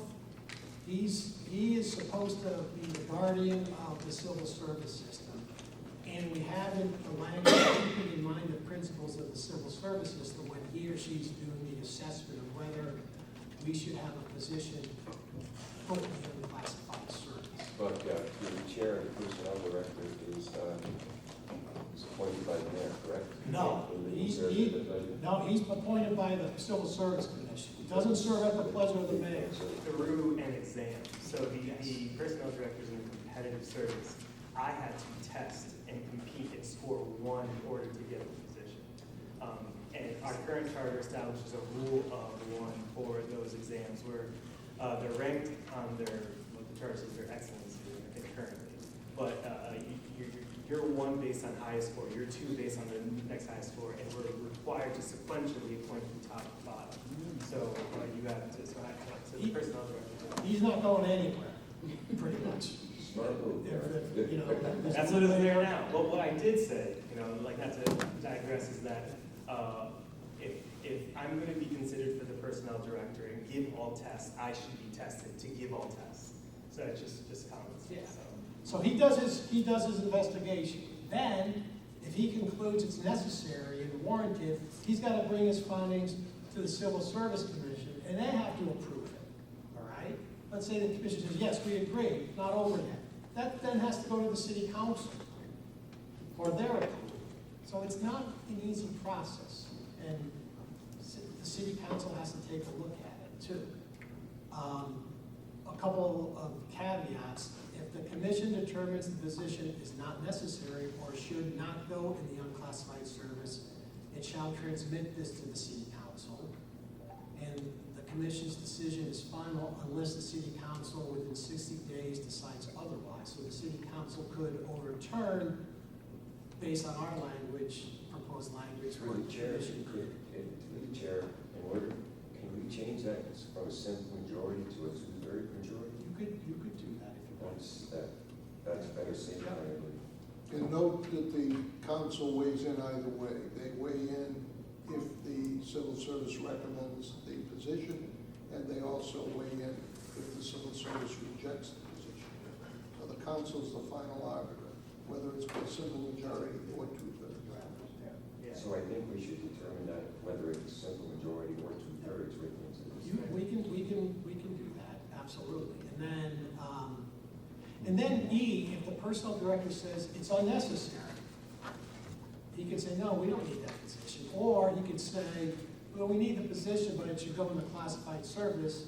Then the department head or mayor can ask that it go into classified service. So that's the process with those guardrails we put in place. It's important to have a way to create new positions in the unclassified service, because we don't want to get stuck like we've been stuck for the last 70 years, right? We want to, because things change, right? 10 years from now, there may be some position that everyone agrees has to go in the unclassified service, just makes sense, but we can't do it because our charter doesn't allow us to do it. The current language is absolute. It says all here and after created positions will be in the competitive division of classified service. No ifs, ands, or buts. And all this is proposing to do is to give flexibility subject to it. I like John's term, guardrails. You have to have two votes, both the commission and the city council. Yes, sir. We are fortunate to have the legal minds that are here in the room, labor relations here. We also have, and I might ask, the city council, where would that go? Is there a committee in the city council where this would go? So through the chair, typically when we create positions in the classified service, that gets sent to full council, then referred to miscellaneous. Oh, so it's a miscellaneous group. Thank you. Yeah. So I just wanted to ask you about a few things. By the way, I support, I know John's not here, the two-thirds Good idea. That's a great idea. First of all, just as an overall thought, the next phase of this, in addition to taking these changes here, is to comb through the rest of the charter for all the references, because as John pointed out, I think we were changing the assistant city attorney's language to just say at the pleasure of the city attorney, as opposed to in addition to the mayor. So we cut him out in that section and he's come out here. And then the opposite is true as well. Throughout the charter, you've got these deputies that are, currently unclassified. Under this new version, would be classified because they're not listed here. And so we're gonna have to cut all of those out through those sections. So I think we need to, Yeah. like, make a list Yep. of things that you need us to do as a charter revision commission as we go through the other chapters. As you know from your day-to-day operational job, we've further compounded the issue of the deputies in a lot of instances. It's a union. If you read the charter, for instance, public facilities, it says the deputies serve at the pleasure of the director. Right. But the city, for whatever reason, in its infinite wisdom, did not object when the deputies petitioned to join the supervisors union. Ergo, once they're in the supervisors union, they can only be removed for just cause. So, it's a little more complicated than it would appear by virtue of there's competitive, non-competitive, and then there's affiliated, unaffiliated, and then there's classified, unclassified. The problem is that the overlay of the union affiliation puts a bit of a damper on some of this stuff. And I don't know whether that may lead to the need to grandfather in. If we feel strongly about certain positions, you would probably have to grandfather in the current occupants of those positions.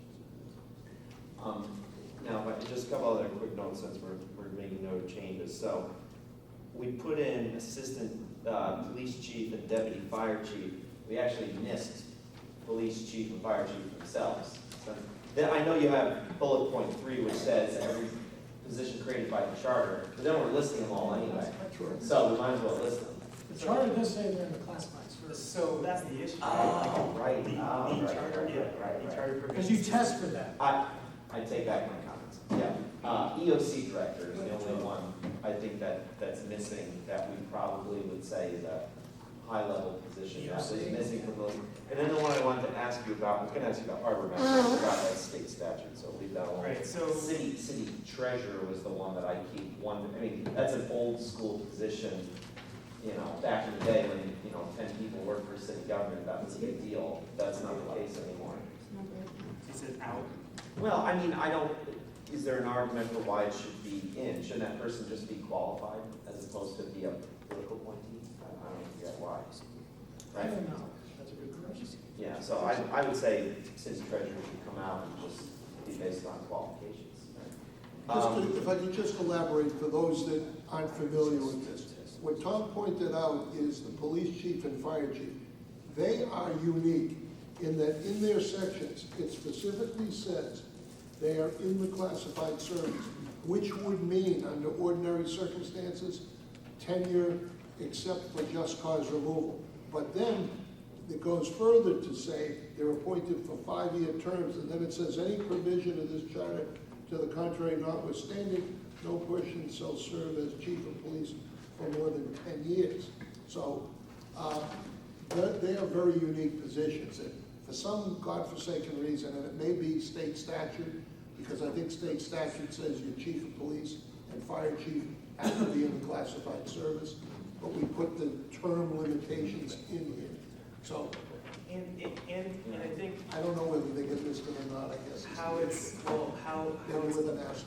how they're currently hired is unique too, where they're identified in our chart, and I think it's like it's written, although it's going to be cleaned up, that they're in the classified service and they're tested. Typically, that requires the rule of 1, where sequentially going 1, 2, 3.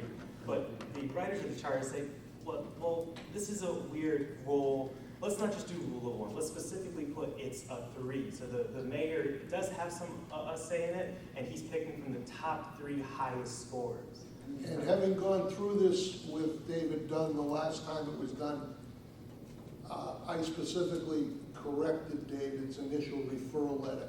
He was, in his draft letter, he was referring the top 3 names to the mayor and telling the mayor the order in which they secured their position 1, 2, and 3. And we corrected that letter to simply say all 3 are qualified for appointment.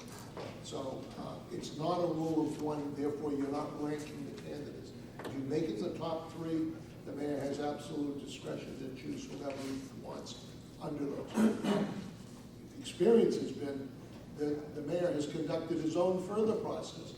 You probably recall reading in the newspaper, the mayors, when they make these appointments, have an interview panel with city employees and with community members. It's not mandated, but this and prior mayors have done that, and it's a good process. If I can ask one more on this section, so, city clerk and town clerk. So, if the commission decides at the end of the day that these are going to be civil service positions as opposed to elected positions in the future, and they are listed here in the unclassified service, then we need a method of appointment. And I don't know what that would be. So there's two possibilities here. Option A, assuming that change happens, we describe what the method of appointment is in the charter, and that's fine. Option B is we just say the mayor and all elected officers of the city on the unclassified service. For now, they're elected, so they're covered, and as soon as they're not, it doesn't matter anymore. Yeah. So what do you want to do do? it that way. That makes sense. Just get rid of city clerk and town clerk. Right now, they'd be covered under, and all officers elected by the people. Right, and then by default, if they become an unelected process, they would be in the classified service.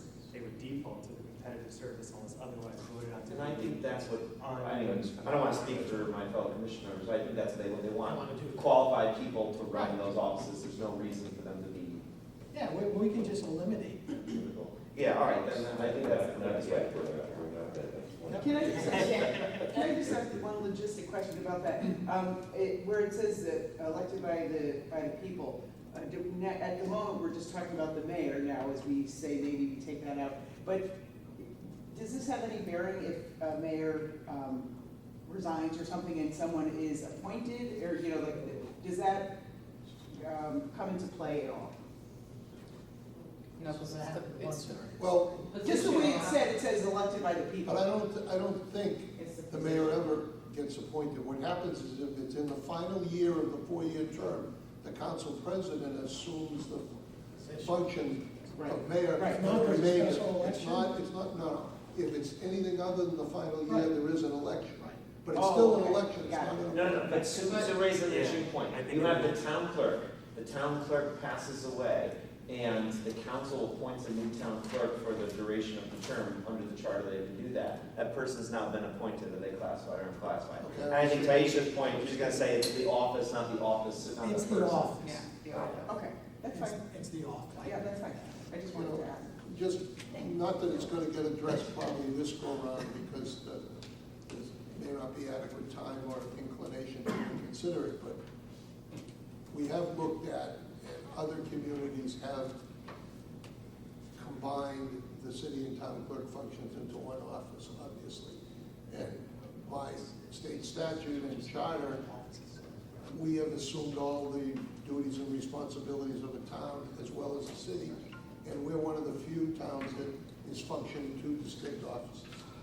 But I don't think that's getting addressed this go around. So what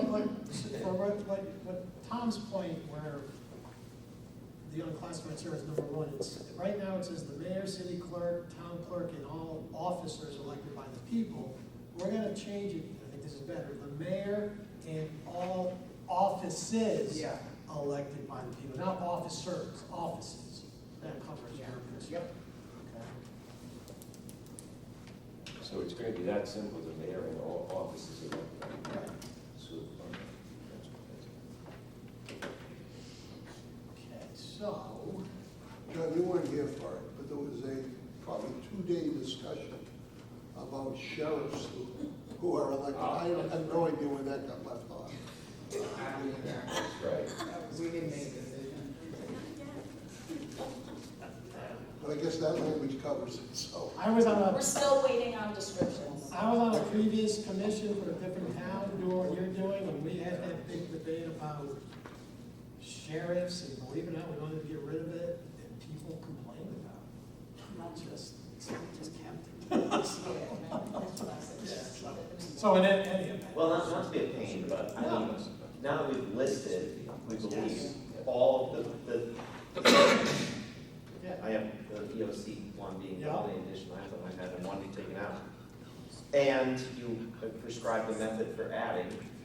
Do we really need bullet point number 3?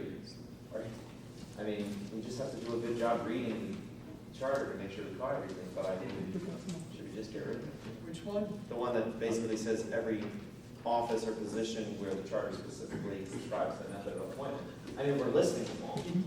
Yeah, you I think that was in case we missed one. I kind of just threw it in. I know, that's basically And what, like, yeah. that's carryover language right now. Gone. All right. I don't know how to decide that right now. We have enough to decide. I got a couple more slides to go through, and these are, and Eric's gonna talk about these more than I, probably, but these are what we consider this noteworthy changes to the current language. We wanted to update it, then unworkable, impractical language, these are the noteworthy changes. So the current section 210 talks about reemployment lists, all right? And you have a reemployment list, for example, if, the way the chart's written now, if someone, employee gets laid off, he resigns his job in good standing, but wants to come back, he can do so. If the registration is withdrawn within 6 months, and with the approval of the commission, the Civil Service Commission. And if there's no opening, that employee goes on a reemployment list for 2 years. So basically, our charter now says, gives some protections to those employees who are laid off, for example, for lack of funds. And it also gives some protection to an individual who resigns his or her position or retires and says, you know what, I kind of want to go back to the city, maybe I made a mistake, but it allows them to withdraw their resignation or retirement within 6 months of doing so, and with the approval of the commission. And so, for example, if they do that, and there's, let's say they resigned as a police officer, and they change their mind, and they come back, and there's a police officer open position, they can go back to that position, all right? You know, talking with Eric about this, we thought it was better to maybe reduce the time period when someone could come back, because it's our belief that that stifles opportunities for full-time employees in the city who choose not to retire, who are staying and working. And also, we thought it was important to distinguish between someone who's laid off as opposed to someone who voluntarily resigns or retires and has a change of heart. So what we did here, and I'll answer your questions, is if someone is laid off because of lack of funds, they go on the reemployment list for 2 years. And that's important because you don't want a situation where administration, you know, and I'm using this terminology, concocts a situation where we have someone working in a position, we don't have the money to pay it anymore, and so we're gonna have to lay you off, and then 3 or 4 months later, oh, we found the money, and now I'm gonna hire someone who I want in that position. That type of person has protection. That person has a right to that job for 2 years, okay? Goes on a reemployment list. The other one that we changed is if someone voluntarily resigns or retires and wants to come back to work, come back to his or her job, then they have to make that choice within 60 days. That's a change from 6 months. And the commission has some discretion on whether or not the former employee can come back and go on a reemployment list.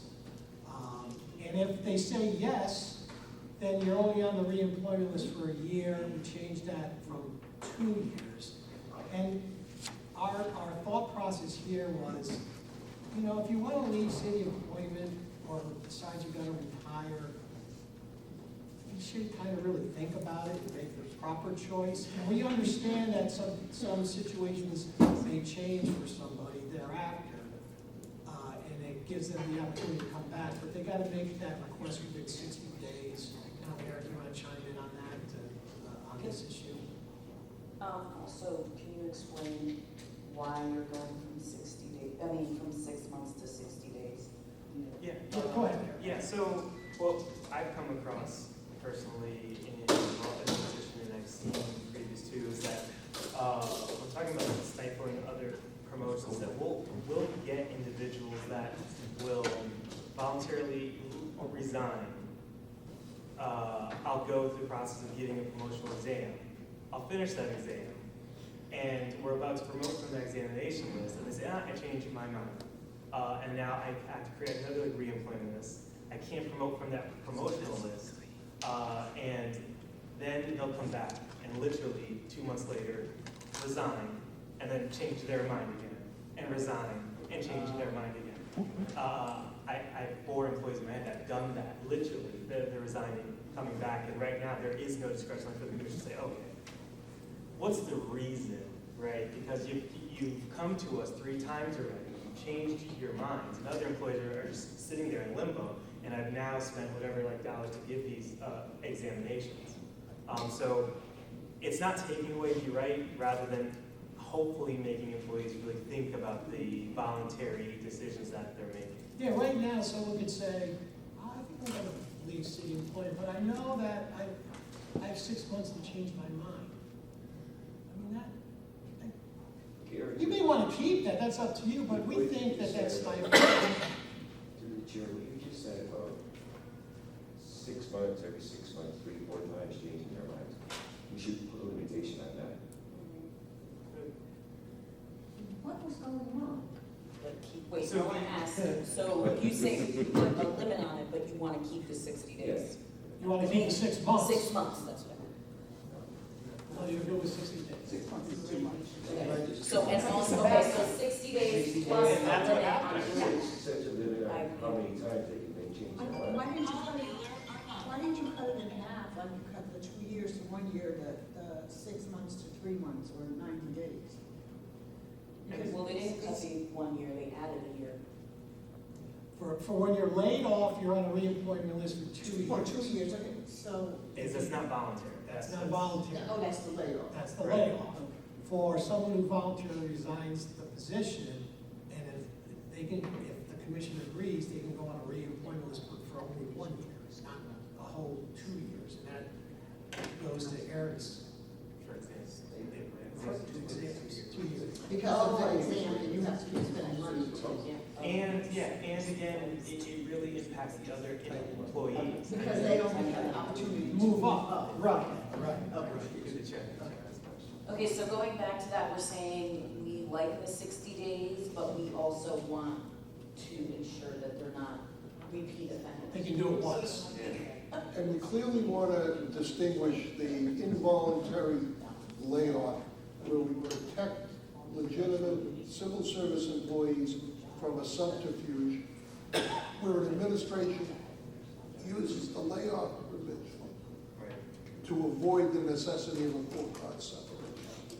So that's why we kicked it around, and we thought keeping that 2 years is important.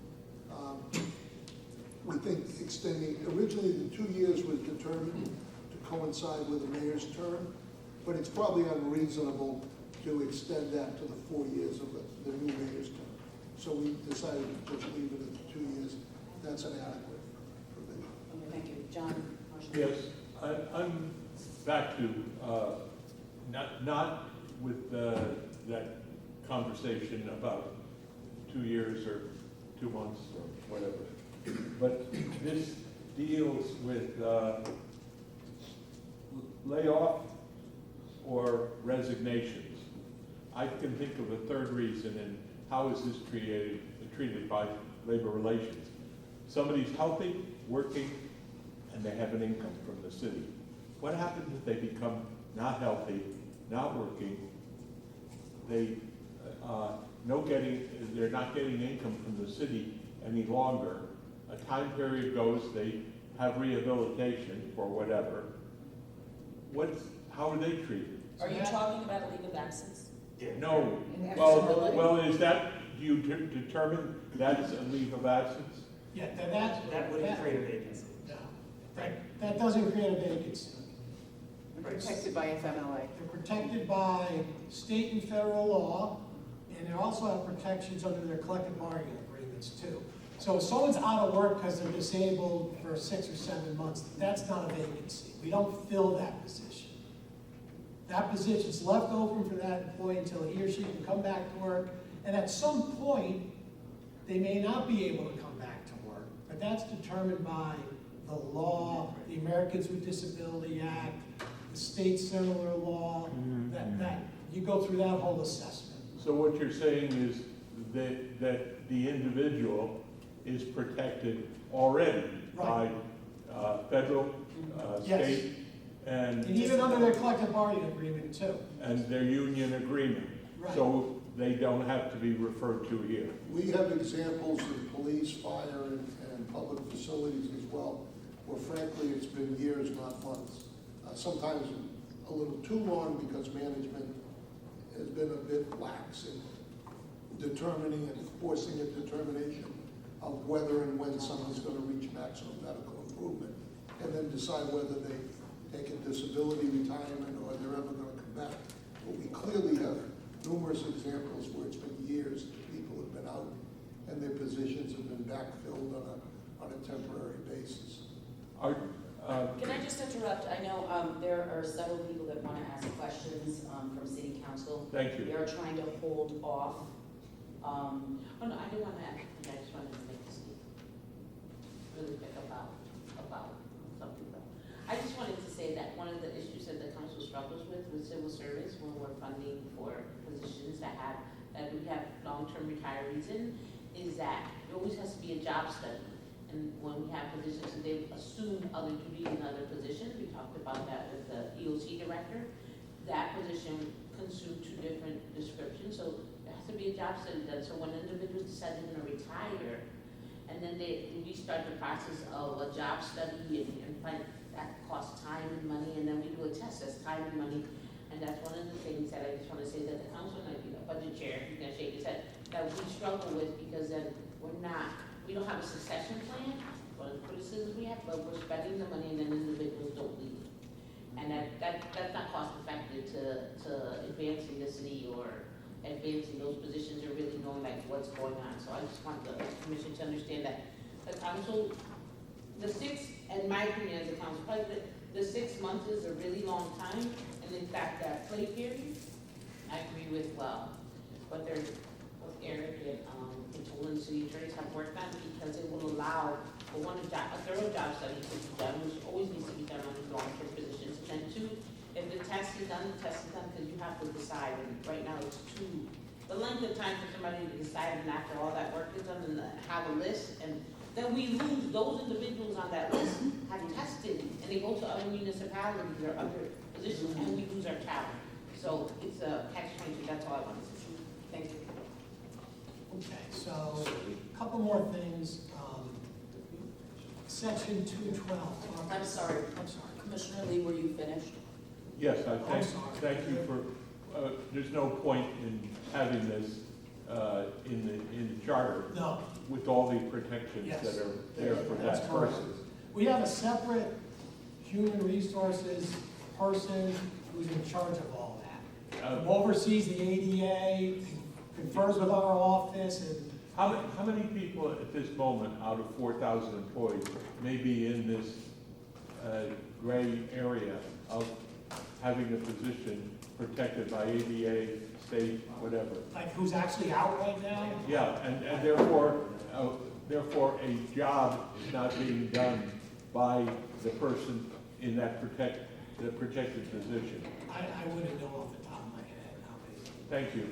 Just so you know, we also have intermittent, we have people that are out, and then we have people that are working modified schedules because they have treatment that's required, et cetera. Yeah. So there's a number of people at any given moment who are involved in that process. Thank All you. right, so section 212, talks about tests for employment and promotion lists. So, and as the beginning of our conversation, one of the things I said was that the personnel director is in charge of administrating tests for appointments to positions in the city, for promotion. Currently, a promotion test needs to be held within 120 days when a list expires. So the charter reads, let's say you have a list for fire lieutenant. That list expires. Right now, the charter says he has to give an exam within 120 days of the date that list expires. We made some changes to this. We changed this way. We changed this to 180 days, and only when the appointing authority, which is the department head, requests that an opening be filled, or if the Civil Service Commission orders the personnel director to give an exam. And that change reflects the need to give more time to give an examination, really based on modern examination practices. And I'm gonna say something briefly about it and because Eric's the expert in this. Basically, when the charter was originally written, it was easy to give a test 60, 70 years ago. But things have changed tremendously. We have to do what are called validity studies now before we give an exam to make sure you're testing appropriately for the position at issue. And that takes time to develop, and Eric can talk about that. And then we have to make sure that we're complying with all of the EEOC requirements and regulations, discriminatory regulations and requirements, state and federal law. That takes time. The bottom line is we hardly ever satisfy the 120-day time period. We're not giving exams within that time period because there's too much work to do to prepare for an examination, and we're required to do that work, that we're unable to fulfill that job, that time period. So that's why we have the changes, and Eric's much better to speak about this. I'll give the floor to him. Yeah, and you know, to add the piece when requested by the appointing authority or when ordered by the Civil Service Commission is really important, where right now there's an automatic trigger to give an exam when the list expires. But what about those moments when the appointing authority has no intention on filling, or when the appointing authority went to City Council for budget and they lost funds to have a position? I'm giving examinations for no reason because I'm required to in the charter. So it's a more cost-efficient and more efficient means of utilizing our resources. We should be giving exams when the position's funded, when like there's an actual need, not just when a list expires, so that we can focus our attention and times on positions that are truly intended and wanted to be filled. Just to add one thing there, it's critically important because those lists have a useful life. Mm-hmm. And the last thing you want to do is give a $50,000 exam and have it expire before the council's ever appropriated funds to fill a position. So this gives you greater flexibility that you tie the budget availability to the department's need, and only that triggers expenditure of time and money and energy from his office. Yeah, and you know, there are other, and we'll use the guardrail term again throughout the charter, that puts if, because you can then ask, well, what if the appointing authority is just like, oh, I know who's going to score number one, I'm not trying to give this exam right now, I'm going to wait till they retire. If the appointing authority does not request to give an exam, that triggers action for us too, where I'm saying, well, you have a vacancy, it's budgeted, it's funded, why aren't you asking me to give the exam? Let's go to the Civil Service Commission, because if you're not going to ask her, I'm either going to take it away from you and abolish it, or we're going to give that examination. So again, guardrails. And then for the 120-day piece, as the attorney's saying here, in the late 1970s, I think it's like 1978, the federal government created the Uniform Employee Selection Guidelines. Those consist of equal employment opportunity standards, fourth-fifth rule, adverse impact analysis, where for the merit-based examinations, you're doing the validity studies, you're doing that job analysis that's really breaking down the position as a whole, figuring out what are the knowledge, skills, and abilities necessary to do the essential functions. And there's a lot of psychometrics or psychology that goes behind it of engaging with current incumbents of the classification, engaging with subject matter experts, where if someone's putting up a ladder 3 times a day, what are the labor functions like necessary to do that? What are the cognitive functions like that you need to do that? And then what is the mechanism or platform and how to test for that that's non-discriminatory, that's in best psychometric, guidelines, as well as our EEO mandates. So the 120, when it was first conceived, 180 is tough, but the 120, when we were just throwing things on paper and you circled bubbles and you shaded those in, it's just not how you content create an exam that will hold up to the Department of Justice standards, to a true exam need. So rationale twofold for giving exam to meet our requirements by federal, state, and local standards, as well as giving examinations and utilizing taxpayer dollars when there's actually a need. Why are we wasting taxpayer dollars when there isn't a need? Right? So that's kind of what our thought process was there. And then just a couple more. We just clarified when an individual can bring an appeal regarding an examination process. So our charter allows if individuals take a promotional exam or an entry-level exam, and they disagree with something, they have a right to appeal whatever the issue is to the Civil Service Commission.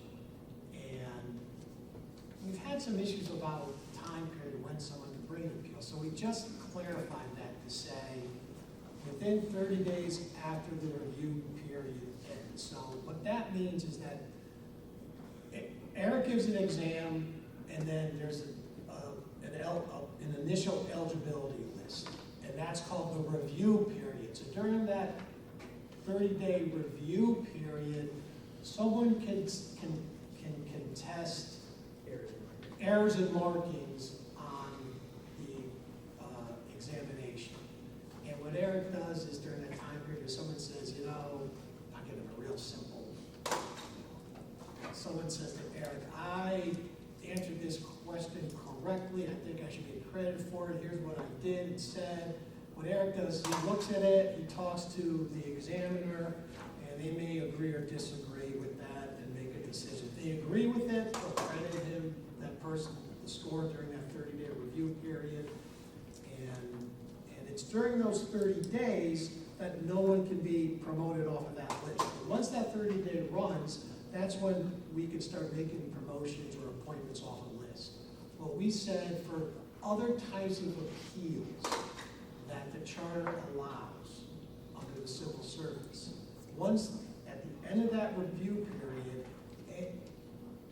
anyone has 30 days to file any other type of an appeal that is authorized under the chapter for civil service.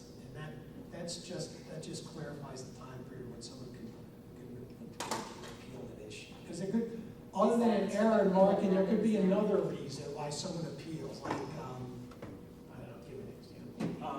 I didn't like the exam. I thought that the test booklet was green and it distracted me, and or people say things like, that's an example. I was in the examination process and there was noise next door and I couldn't concentrate, so I should be given things like that. What about discriminatory, saying it's, you have so many whites there?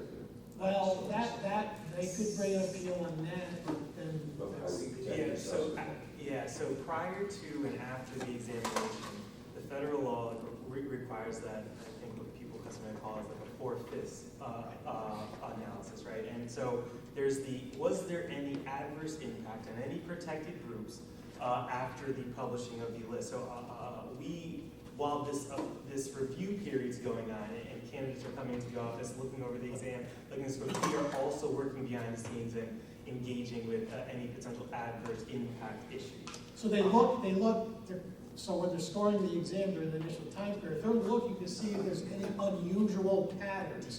Deviations. Stats. There's a lot of stats at this point. So that's why it takes a while to do. That's built into the system. Correct. At the next session, I can bring our what we call a technical report, and it's like a 50, 60-page document if you guys want, and it breaks down the statistics of the scoring, the mechanisms, the platforms, any adverse impact rating, and things like that. I mean, I find it interesting, but I can share that with you guys. Just We're not going to speak to what that means.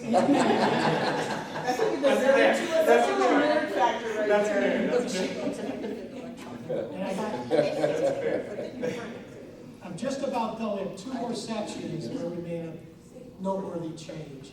Is this the next page? Next page, yeah, I'm sorry. Section 213, now it's section 214 in exhibit number, that's 2. So the current section states that if a vacancy exists, the appointing authority, who's the department head, has 30 days to request of the personnel director that the vacancy be filled when an employment list or employment list exists. So the way the charter reads now is if the fire chief has an opening for a lieutenant, and there's a list. He has 30 days to request that that position be filled. If he doesn't act within the 30 days, the way the charter reads right now is the commission is required to abolish the position at its next regular meeting. It's very restrictive, so, and I'll let Eric discuss this a little bit more. We changed this to the department head, the appointing authority, has 60 days to request that the position be filled. And if the department head does not act, then the commission may abolish the position, but not required to. We thought that was more workable in today's society. It also reflects the reality that we don't do it unless somebody brings a mandamus action to compel it, a union, for instance. So the reality is this is not only reflective of better modern practice, but also the practical reality of how historically we've done business. Right, I mean, the safeguard itself, look, you need to ask for it if you have a bona fide, legitimate vacancy within 30 days. It's currently there now, but and I think that safeguard should remain in there, but give the appointing authority an extra 30 days, because there are times where you need to review your budget, your anticipated budget, your ebb and flows of operation, and to expect a chief that's out there fighting crime and doing all that to get all that done in 30 days, it's just a lot. So 60. But you still have the safeguard to prevent you from avoiding requesting that exam. And the reality is, behind the scenes, everyone knows there's an opening, and a chief gets a lot of, there's an opening for a lieutenant, the union's gonna say, chief, you gotta make the next lieutenant. There's a lot of noise. There's noise, and they generally, they do it, but they don't always do it within the 30 days. And so you get a situation, someone could say, you didn't do it within the 30 days, the charter now says you gotta abolish the position. We don't want that makes no sense. That's why we changed it. And then the last significant change, what did we do here? Let's see. Provisional appointments. So our charter says provisional appointments are basically temporary appointments to positions in the classified service. Until, if there's no pending employment list or reemployment list, and this can only be done to prevent the stoppage of public business and only upon the personnel director's approval, we can put someone to fill a position provisionally. And that means temporarily. The current charter states that a provisional appointment can only last for 4 months. So that was in line with what? To give an exam within 120 days, right? So we just changed it. Someone can hold a provisional appointment for 180 days. Because that's what we've changed it to give an exam within 180 days. And also, the current charter says that in case of an emergency, a real emergency, a department head can put a person in a provisional appointment for no more than 5 days. We changed this to 30 days. That's got to be a real emergency. We thought 30 days was much more workable today than just simply 5 days. And the personnel director has like control over this also. So those were the changes. Judge, just to So clarify. with the 5 days, I mean, has there been an issue with 5 days? Yeah, I mean, I think, again, when we're talking about where we have, I don't know, I'll just use a labor foreman in our sanitation department that exercises her right to be out on a protected leave, for example. And the department, and that leave is for 3 weeks, I don't know. And the department authority is saying, hey, I need to fill this, if not, I can't run my sanitation division. The 30 days at least allows us to figure out what we're doing, what we're going on. Does does this actually trigger a paid exam or not? Is the person maintaining a right to that position? So 5 days is very tough to be able to, but again, we still have the full processes written in the charter to request the 180 days, but 5 days in what we've seen is just too short. Historically, the 5 days was used to give time for the commission to call a special meeting or an emergency meeting to make the provisional appointment to cover that risk. Just one clarification, John. When you're changing the provisional to days rather than months, you're not looking to change the language in the existing charter that says that's per fiscal year, correct? It still can be done the 90 days or the 100, whatever, is it 90 or 120? 120 days per fiscal year. I think that's Correct. That's the existing. Right, yes. Okay. Sorry. Through the chair, with regards to provisional employees, is that actually enforced? Because I know of provisional employees, to my knowledge, that have been in provisional positions for years. Yeah. Now, can we put language in there that enforces the 180-day rule? Eric's going to tell you that we have language in certain collective bargaining agreements that allow for long-term active positions. So But I want to this say. was also, through the chair, these were political appointments that lasted for years. Yeah, so I do want to say that one of the things that I kind of pride myself on is when I assumed this role, the city probably had some odd 180, 200 provisional employees. Fast forward 2-3 years now, I think we're down to like 26. And every budget cycle, I come and say, hey, this number is getting less and less. And I think the current charter does have safeguards, and it has these. You can only maintain those maximas, kind of like Mark mentioned in the provision itself. And we kind of ignore them in turn 9, and then collective bargaining agreements come along and say that if you've been in a provisional capacity or acting capacity, I think it's the Bridgeport City Supervisors Association, for more than 120 days, then you will be considered part of the bargaining unit. And so I think as long as we have, hopefully, our system, and you're giving these exams, and you're really doing the analysis, you can do what I think I accomplished of taking a system that wasn't being adhered to, and we had people retiring as provisional employees, 200 plus, and reducing it again to like 26 or so. I think like we have now, and like most of those are like single incumbent classifications. But yeah, I mean, we can definitely highlight this, look at this again, because I do sympathize with your concern. Like, Just so we can happen again, we've done a great job yeah, in bringing these numbers down, but we want to make sure that those numbers do not increase in the future. So I guess the other remedy would be to, someone has the right to bring what's called a mandamus action to court and say, someone's been in this position beyond the 120 days, and a court could order the city to give an examination. We've had those cases before. So that's the real remedy. I don't know if you, other than what we've done here, whether we could put something in the charter to give it more meat. I mean, we have it here. And someone could bring, and it's happened over the years. We've had mandamus actions where the unions have gone to court to get us to give a promotional exam because we violated the 120-day rule. And, you know, and we put in, there's no defending it because that's what our charter says. So that's the remedy, really. Yes, sir. Through the chair, the use of language here, provisional, temporary. Eric used the word acting, which is that the same as provisional or temporary in our language that we use for employment?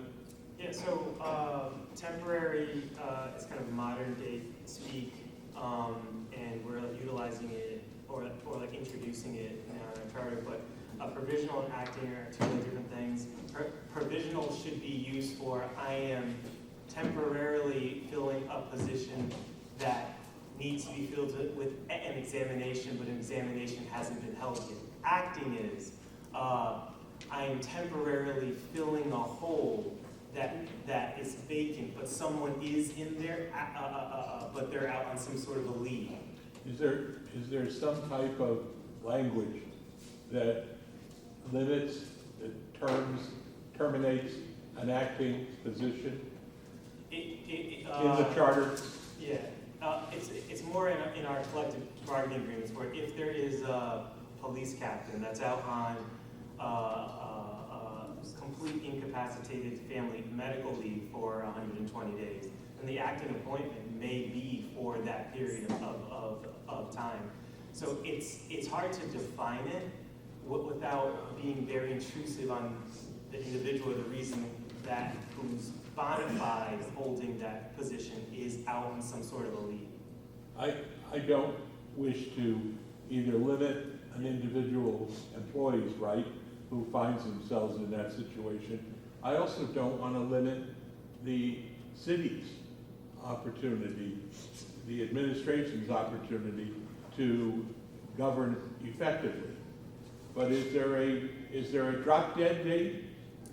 Is it appropriate to have a drop dead date, regardless of enforcement, that allows a legal right of someone to say, hey, wait a minute, this acting position has gone on too long?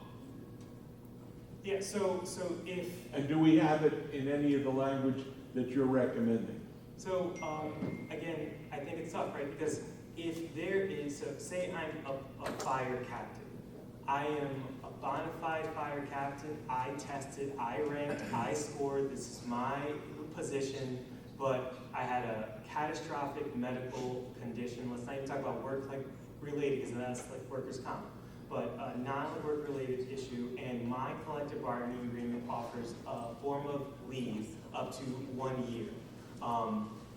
I should have that right to maintain my position and not be displaced while I'm out on this leave for medical condition, and the appointing authority is now acting someone in it. And when I come back, I have a right to that position, and the acting stops. And what happens a lot of times in that situation is a chief, for example, will say, I'm gonna put,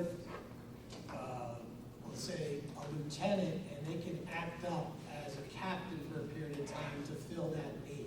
And that's covered a lot by collective bargaining. It's interesting that you came up with police and fire, where we have a lot of law going on.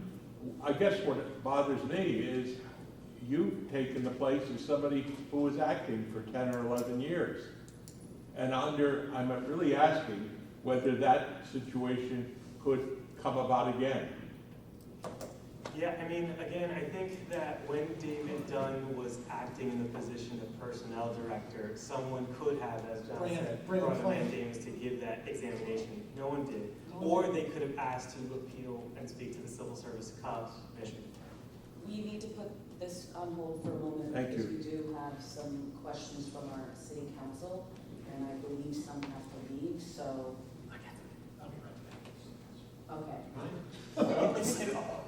I would like to recognize, Mr. Cruz. Mr. Burns.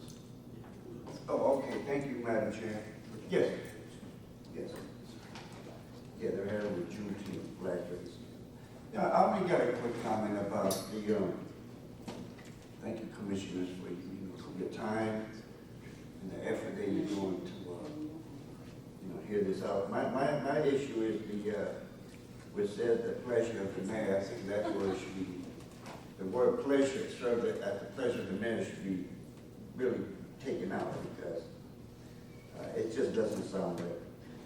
I'm sorry, where are you? At the, it doesn't have a number on the page. It's got the appointments, The list? yeah, on the agenda. 205. Okay. Don't have a number. No, but you mentioned that serve at the pleasure, but there's several on here that list that. So Yeah. Are you talking in general, all of Yeah, them? in general. Okay. In general, yeah. As far as pleasure, I was elected. I served as the pleasure for the constituents. I don't serve at the pleasure for the mayor. I was elected to work with my colleagues and work collectively with the mayor. But not at the pleasure of the mayor. I'm not beholden by his whatever he decides. My point is this: as far as the unclassifieds, every 4 years the mayors get elected. The CAO, deputy, all deputies, chief of staff, they should not have any protection. When a new mayor comes in, that mayor should have his desire, the ability, and the power to make the necessary change. So the chief of staff, CAO, deputies, if the mayor decides to keep them, that's fine. But they should not be in the position that they made a decision, no, I'm going to stay here. That should be up to the new mayor coming in. I think we did establish. Yeah, I know, you answered, many of them did. So I just want to reinforce that I do agree that when a new mayor comes in, he has the right to make the necessary changes from his administration. That's what I think to say. If I could just make one response to the at the pleasure of the mayor piece. It may not sound like it because it sounds like sort of a common phrase, at the pleasure, but that's actually a legal term of art that applies to positions where you serve subject to the discretion of the appointing authority. In other words, it means that you can be removed without just cause by the appointing authority. And it's somewhat consistent with your second piece, which is a new mayor gets to put his own team in, which is the whole list of unclassified positions that we talked about. So I'm not really sure there's better language to use than at the pleasure of, because that again is a term of art that's consistent throughout litigation and legislation nationwide. But we understand that it might create some odd conceptions of the general public. But there's really no getting around it. That's the right phrase. It has a negative connotation. Yeah, I got it. Yeah, I understand, but it's, that's the way. But the mayor should have the right, no matter who the mayor is, to appoint in his administration who he wants. Well, we're glad you're on the same And do it with page. the proper, interview, not just because it's a friend or a supporter. It should be somebody who is actually experienced, like Tom Gaudette. Tom Gaudette, every mayor that comes in there should keep him. All right? And Tisha Tom, all right? Based on my experience, I'm a pretty sure get your number. But I just wanted to say that, thank you for allowing me, just the pleasure of the mayor sounds like, you're gonna do what I say. But it's good to hear that you are reinforcing what, as lawyers and as professional labor people, what we thought was the appropriate thing to identify the high-ranking policymaking's, strategic positions. A mayor cannot come in as a team of one and expect to run an administration. Yeah, and the mayor just came in here too, and I'll repeat myself again. With all due respect to whoever the mayor is, the mayor should have the ability to appoint who he or she wants. No matter who came in and who is currently here servicing, the new mayor, whoever it is, should have the ability and the power to appoint who he wants. Nobody should be holding anybody. That's what I'm saying. Your city council member, like I said, go back as a city council member. I served at the pleasure of my constituents, not the mayor, not the council president. I worked with them. So that's why I said when you use the word pleasure, it sounds a little negative to me. Sorry, guys. Thank you. Thank you. Welcome, Mayor Gannon. Well, thank you. Can I be recognized? And maybe, I don't want to interrupt, but I don't get the opportunity, and I do now, for 5 minutes, just to say thank you and You address. came at the perfect time. Oh, good. Hold on a second, Mayor. You need to get the paperwork that we got today. I don't have it, but I am trying to be kept abreast, as I am through Tom, Anthony, and the council president as well. And I want to say thank you to everyone who's accepted probably thankless job, like the rest of our jobs, thankless job of putting in time and effort to what I think is really important to do. It's been around long enough to say periodically, and we probably don't do it enough, which is, I like to use the term modernize, hopefully improve in the process, modernize our, I guess it's the equivalent of a founding document of government. It's, you know, it's the highest thing we have in the city, but for the next level of, state statutes and so on.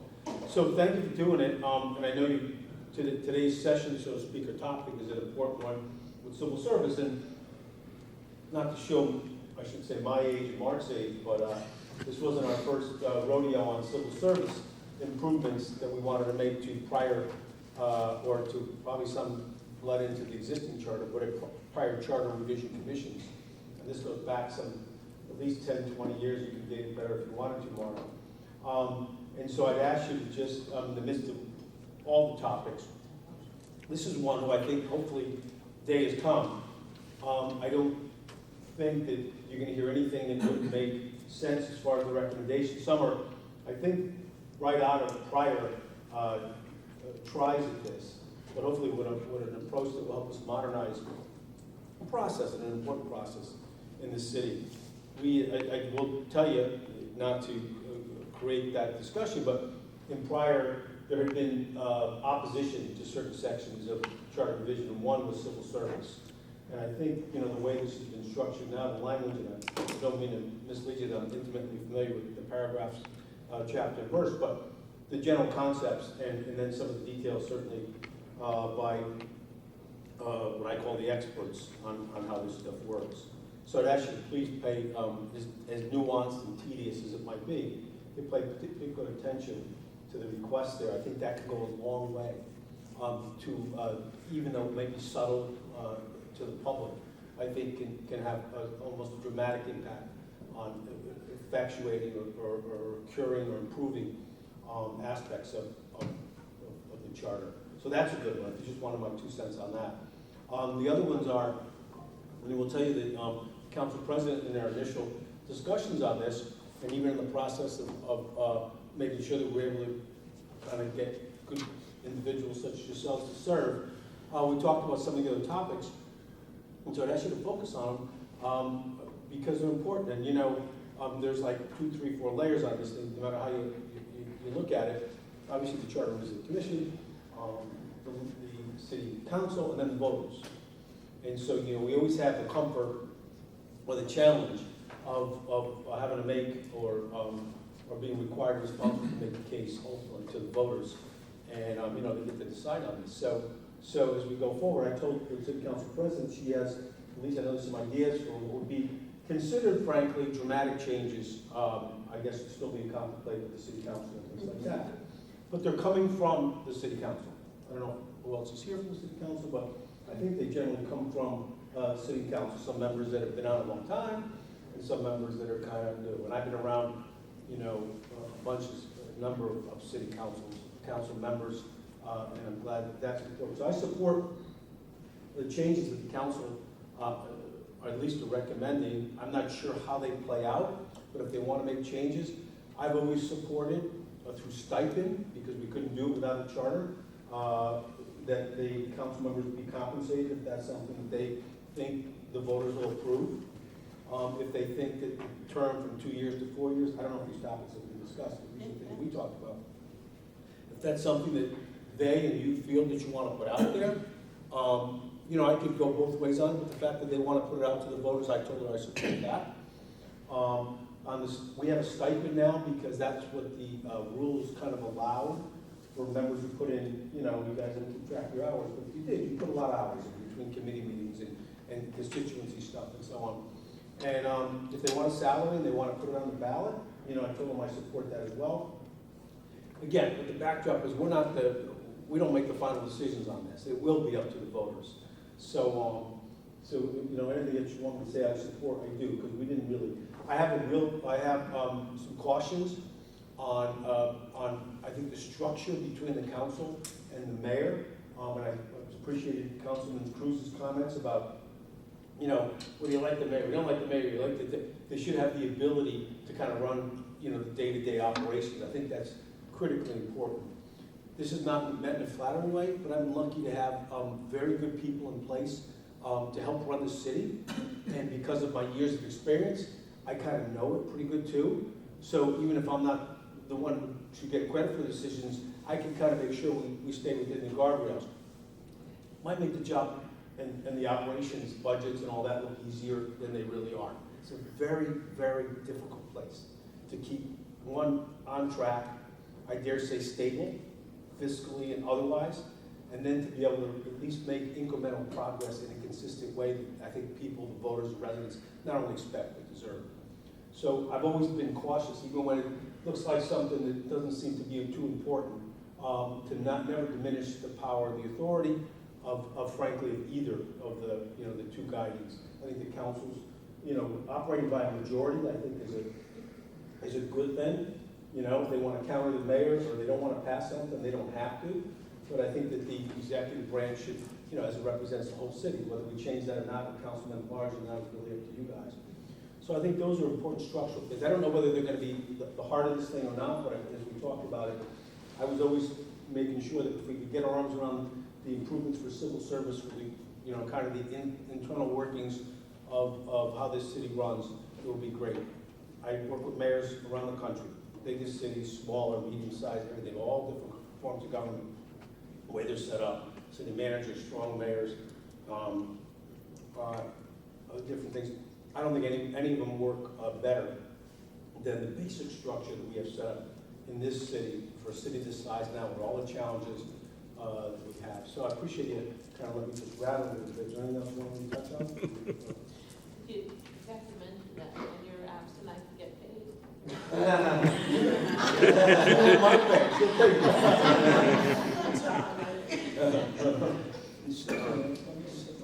Mr. Mayor. No, I don't know. Anybody question? One of the foundations of this commission is ethics reform and code of ethics. What's your feelings on it? Yeah, I think the challenge we have with the ethics code in the city, and we really haven't had a chance to talk about this at this level, is it doesn't have any teeth.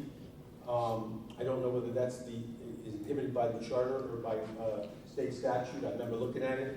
I remember we looked at whether the state ethics rules, laws, by de facto maybe apply to us in lieu of a stronger one. I'm not sure that's the case. So anything that you feel we modernize that would send out a powerful message about how important it is, and have that to avoid what would be even appearances. Certainly, they could arise in conflicts or things like that. We've been through, we don't go backwards. So- Anything that we can do on that? We are proposing a municipal office of ethics to support the ethics commission that currently exists. So I think that's great. And again, one of the things that that's great. I think we have a commission in place. I know it's a serious commission. It's always hard to, from the outside, it looks like we never want to appoint people. From the inside, it's like we can never, sometimes we have challenges to the point of making sure we get good people in place for some of these commissions. So anything you want to do on ethics to modernize it, improve it, I'm sure the input of fine legal minds here would be welcome too. By the way, and I think it's good the voters will see that when it goes out, and depending on how this is kind of packaged, I think that's something that, would certainly maybe encourage people to vote favorably for this or not. I don't know, but my sense is probably Part of what we want to accomplish is to show that the city of Bridgeport's hired its black eyes, I guess, for unnecessary reasons. And that, we take ethics extremely, it's very important, the most important. That when we can show the state, and it's like, oh, you're from Bridgeport. No, we gotta stop that. That's I think the point we're trying to make. well, for whatever the reasons, it's I think, laudable and something that you can get in there, I think is great. Anyone else have questions for me? I'm going to go read a proclamation in church. And before I do, say thank you again for serving. I don't know if you knew it was going to take this much time. I don't know how much homework you have to do afterwards. I know because Joe can link some of that stuff, but hopefully you guys will break it down and make sure they have a clear understanding of what it is that we're trying to move forward with. Thank you again. Thanks, everyone. Thank you. Still didn't push my rate, but go ahead. I did. I said some $50. I do. Thank you so much. Thanks so much. Appreciate it. Thanks.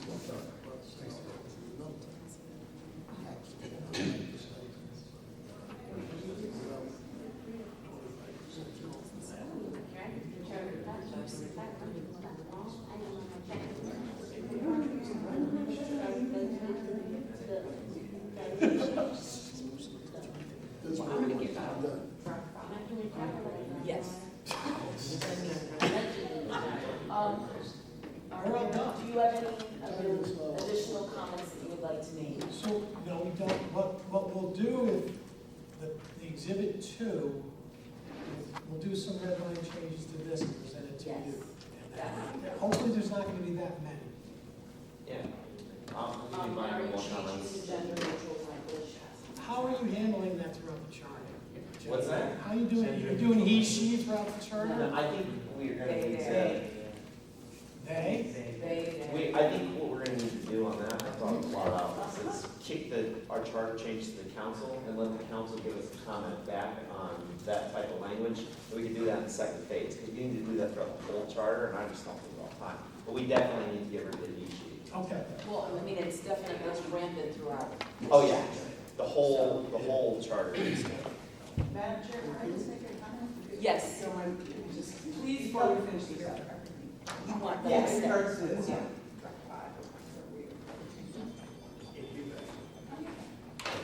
We do have some additional comments for you. Okay. I'm sorry, I just want to go back to the discussion of the level of where the line is drawn as we speak, and I would have liked to have said it when the mayor was here, but who serves at the pleasure of the mayor. It's interesting, and forgive me because I am feeling a little hopeless in this crazy world of ours from a federal point of view, as we see the rule of law and lots of other considerations really being whittled away at, and I think we're all feeling that day by day. But it's just interesting to me that with all of this list of 22 bullet points, different positions, there are only 2 that go below the director, and that's labor relations and city attorneys. And with tremendous respect to our city attorneys and our labor relations people, the rule of law being whittled away at the federal level, to have the mayor be able to come in and wipe out the city attorney's office, I mean, not completely, but the way this reads right now, it's the opportunity for a mayor to have a whole department that serves at his or her pleasure. And you know me, I don't like to talk about individuals, so I'm really not speaking to individuals. We have to speak to what's happening in our world, and yes, what we may or may not deal with in the future. But the same thing with labor relations. If the mayor doesn't like the direction labor relations is going, they can just wipe them out.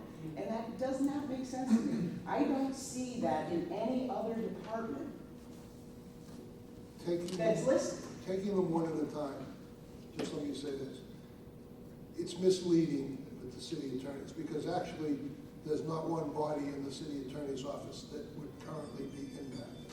Because the city attorney herself serves a term of years, and the associate city attorneys are all in the non-competitive division of the classified service. So why is it in here? Because that applies to the assistant city attorneys, which are the part-timers. Those are part-time. Who a mayor could bring in. We haven't had part-timers for a number of years now. And the protective language for the full-time city attorneys is in their collective bargaining agreement, which says they can only be removed if the city first removes the political part-timers and outside lawyers.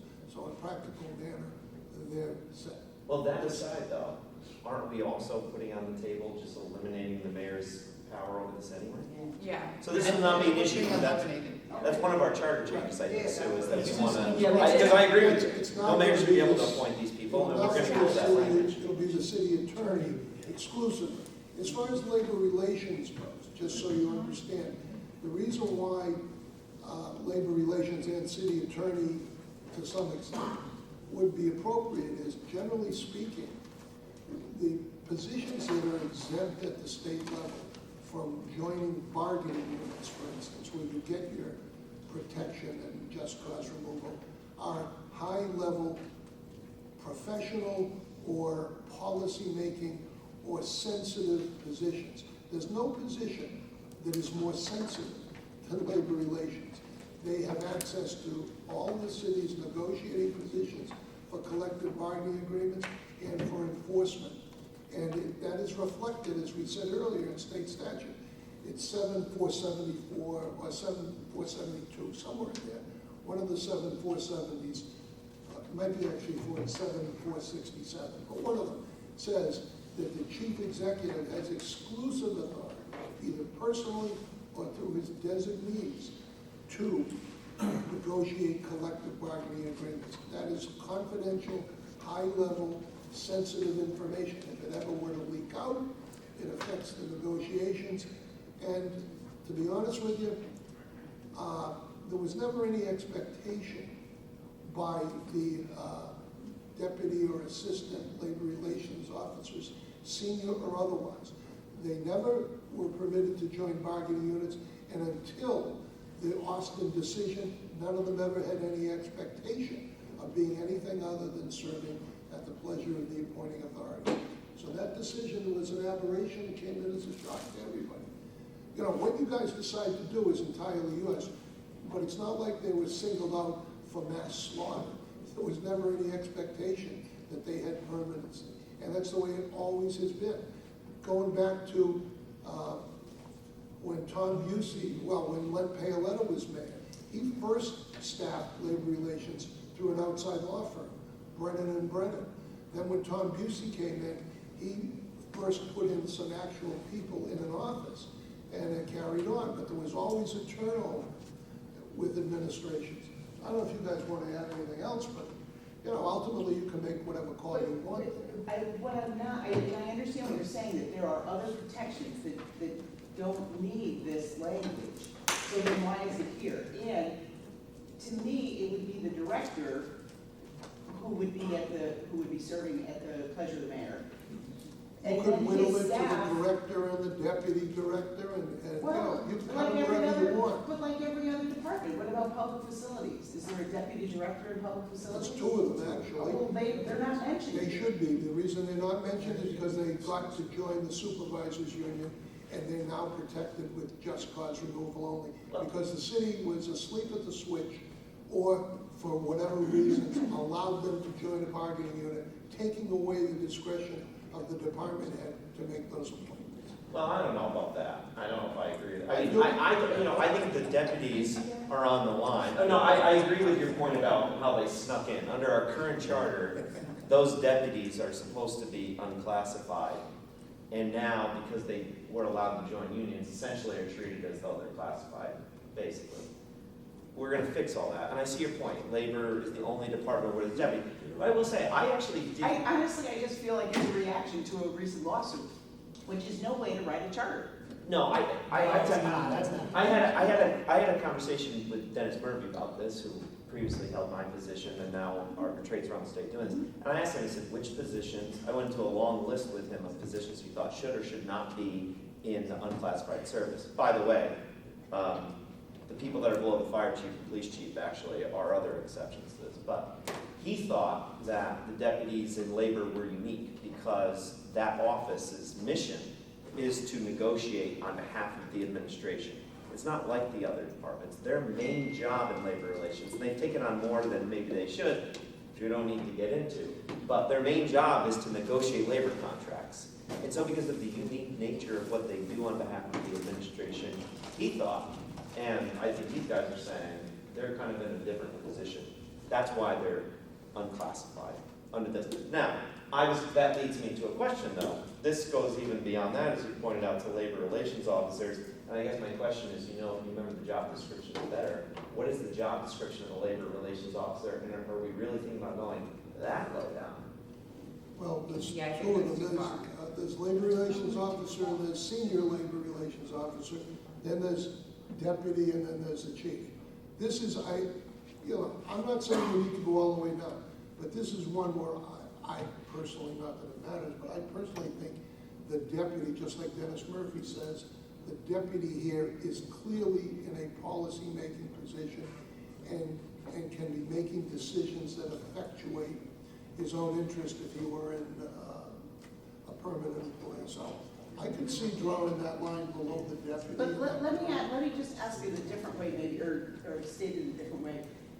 The Director of Labor Relations serves at the pleasure of the mayor. The mayor comes in and wants to put in a labor, absolutely. But why aren't his staff serving, they can be unclassified, serving at the governing body, the pleasure of the governing body? That's how it's stated everywhere else. Well, there's no pleasure of the governing Well, body. I forget the words that you Appointing use, but authority. appointing authority. Well, Yeah, I guess however- that goes on another But the question. mayor's the appointing I authority. think that's how it works, though. I mean, does the Yeah, the mayor's deputy the- serve at the pleasure of anyone other than the department head? Well, the Because mayor here, according to this, Well, Oh, I hear. the He way we serves have the it now, pleasure of the no, mayor. the way we have it now is to simply say at the pleasure of the appointing authority doesn't identify who the appointing authority is. So the If you department look at the head. different sections, the way the charter reads now, the mayor is the appointing authority for certain ones. The director of public facility is for others. The director of OPED is for others. The city attorney is for others. You have to identify who the appointing authority is. You know, there's room for debate here. I certainly can agree that as you get down to the rank and file labor relations officers, maybe they should be in the competitive division. But see, that's another issue. I'm not even Put saying them in that. the- What I'm saying is that you're assuming that the director leans towards the mayor's likings anyway. Why are these people all directly, it's like the mayor's their supervisor? That doesn't make sense to me. Actually, I agree with you, because when we were thinking Well, about. then we agree. No, you can have your own opinion. No, but when we were talking about moving the assistant city attorneys to, serving at the pleasure of the city attorney, it was because they were the only, and the deputy also, I got to do that for the deputy. They were our deputy was the only one in the charter that wasn't appointed by the department head. Labor relations isn't in the charter. So I think that may be an oversight, because if you're leaving the deputy at the pleasure of the mayor, they will be the only deputy that's serving at the pleasure of the mayor. All others serve at the pleasure of the department head. See, I actually owe you a bit of an apology. I didn't understand fully where you were going to, and now I do. You were talking about still having them serve at the pleasure of, but at the pleasure of the director. Yeah. Now, the reason why that may or may not make sense is because, going back again to the statute, the state statute says the mayor appoints the designees to negotiate in lieu of him. But again, it's not a terrible distinction here, and it is more in line with the way the city attorney. Well, that was enlightening too, that discussion. I didn't realize we were going with that either, but there's kind of 2 points to be made. One is, who appoints them if they're unclassified? But also, you were making a broader point, I thought earlier, that aside from the assistant chief of police and the deputy fire chief, these are the only deputies in the whole city that are unclassified. But again, I think there's a reason for that. I think that these positions are unique in their function. And I agree. So I'd be fine with that though, of saying that the director appoints them or whatever. Deputy city attorney's not unclassified. I think there's city attorneys also. Oh, sorry, assistant would be two and subject to appointment by you as the city attorney. So that would be a third example. So labor would be a fourth example now. And I think that makes a lot of sense based on what they do. Because you don't, I know that, classified and in a bargaining unit are not synonymous, but they basically are, right? I mean, if we were to make these classified positions, then they could join bargaining units. And who wants labor relations officers? No. Or at least your deputies and your director Right. in a union bargaining with the very union that they're negotiating, that doesn't make any sense. No, And that's why these are unique, That's, I understand exactly what you're saying, and I agree with that 100%. If they're in a classified service, they wouldn't necessarily be they wouldn't be in a bargaining unit, but they would have protection under the civil service provisions of the classified service, where we have a whole section in here that essentially, that gives them protection, that they can only be terminated for just cause and all of that. Well, They're not then- members of a bargaining unit, but they have similar protections. Let's go back then to the labor relations officers, Right. because now I'm actually going back in the other direction. That's just not saying. We're trying to say that there are certain groups of people that we don't want joining bargaining units, and those people tend to be unclassified. Now, who appoints them? I think we're all agreeing that should be the director of the office. The mayor appoints the director appoints everybody else. Okay. Should labor relations officers who either are negotiating on behalf of the city with bargaining units or administer, dealing with grievances and those types of things, should they be unclassified outside the bargaining unit? And I think that goes to the heart again of the Austin case, but those. Probably, yes, Okay. yes. So they should stay in here. It's just a question of who's appointed. You can say, they can, you can have a labor relations officer who's in the classified service. That doesn't mean they're a member of a collective bargaining. Yeah, but The all of them are. the only protection they would get as being in the classified service is pursuant to, what's the section? Well, I think it comes down to, so you have a director of labor relations that pursuant to state statute is doing the work of the mayor. The director of labor relations is then, we're saying, able to appoint a deputy director. In director of labor's absence, the deputy is doing everything that the director does, which is the work of the mayor. And then we're also saying that in the Office of Labor Relations, there's labor relations officers that are doing the work of the deputy and the director, who are doing the work of the mayor. I think it becomes a policy decision of the director that says, labor relations officers, whether in an unclassified or classified service, you are not allowed to sign off or enter into any permanent negotiations or settlements without going through me and saying, yes, that's okay. I think it comes down to what the policy is for that director of labor when people are in my office doing the work of the mayor who's been given to me by statute.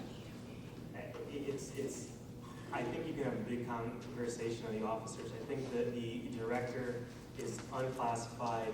I think the deputy's unclassified at the pleasure of the director, and then the conversation is the labor relations officers. Right. Because I don't know that, respectfully, I don't know if any of this is helping, because, public facilities director isn't around, so the deputy takes over, and if the deputy's not around, then the next, the head of roadway takes over. That's all well and good, but everything below the director we're making classified. But I thought the conversation about labor is less about the pecking order, it's more about the nature of the work they're doing. Right, it is, that's the issue. So, Right, and that's why I present that pecking order, because it's the functions that they're doing, or in place of whoever's above them. They're doing the work of the mayor. The statute says this is the mayor's job. He does it, period. Or he can appoint a designee. So everyone but the administrative assistants who are administrative in nature are doing the work of the mayor as they're negotiating, settling, talking to the union from a collective bargaining standpoint. so because a labor relations officer, Very fast. I'm very slow, it's driving me nuts. It does exist. so the labor relations officer is negotiating on behalf of the city. At the discretion of the director. Sure. So then they should be, based on that statement alone, and you say nothing else to me, it sounds to me like they should be, to Sue's point, appointed by the director, but should still be in the unclassified service. Yes. Because before I was gonna offer an amendment to take that out, but I actually think they should stay. But appointed by the With director. Sue's amendment, right, okay. All right. Unless Mark comes up with a statute 20 minutes from now. I think we settled on it. Two sections. The definitional section defines the department head as the chief executive officer of any town, city, or borough. And then another section says the chief executive officer or his designee shall negotiate. So again, I think we probably could have agreed 10 minutes ago if I and Tom had understood what you were getting at. And it sounds like everybody can agree that they'll stay in the unclassified, but the mayor only appoints the head and the director appoints the rest. So that's great. One more stupid thing. Labor relations officers covers the multiple different classifications of labor relations officers? Well, I guess, you know, the only two I'm aware of other than deputy is there's a senior, which I think is somebody who's served more years and has more qualifications and ergo can get a higher Is pay. there a job description for senior labor relations officer? So we gotta kind of We do better that. make sure we cover everybody in there. So maybe between now and Tuesday, think about that issue, just to make sure you're saying what you wanted to say. All right.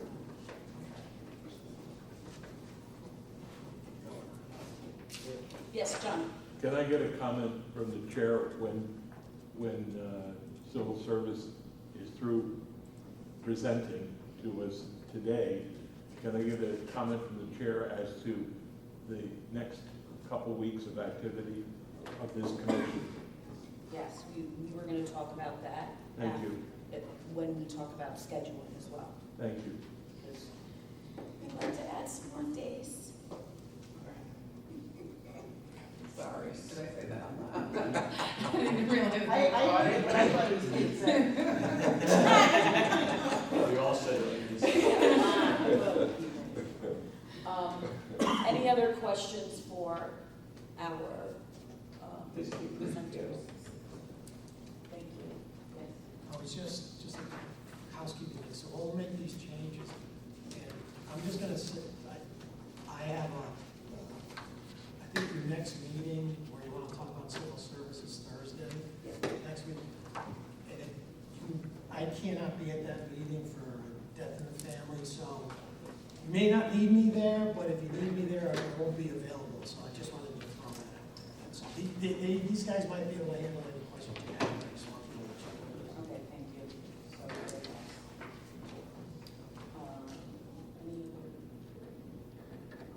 I just want to know, just to follow up on what Commissioner Oshman said, the other provisions in the charter where we're creating departments or offices or establishing employees, it'd be important to kind of like know that when we're considering this list, what we're calling, so there's no conflict, so I just reiterate what you said, and I think Tom followed up that. Yeah, I mean, I'm trying to think of them as we're talking about the city, the conflict thing, we kind of covered, you know. We're gonna have to, I think the problem is really the reverse, is we're gonna have to, this assistant city attorney thing we dealt with. The big one is actually in the reverse, which is going into the individual chapters, where we adopted your new language, now it's in conflict with a whole bunch of other stuff. So we're gonna have to, but in some of those sections, I think we should just obliterate stuff anyway, because some of these chapters are completely meaningless and say nothing. I mean, I think too, So- like note as well, is that what we did to get a lot of this list was go through the charter and then just take the line and moved it into 17. So hopefully that helps. So, yeah, all right. Well, when we talk about scheduling, it's gonna be about it. Commissioner Goddard, did we put aside chapter 1 general provisions to wait for John to address some of those issues?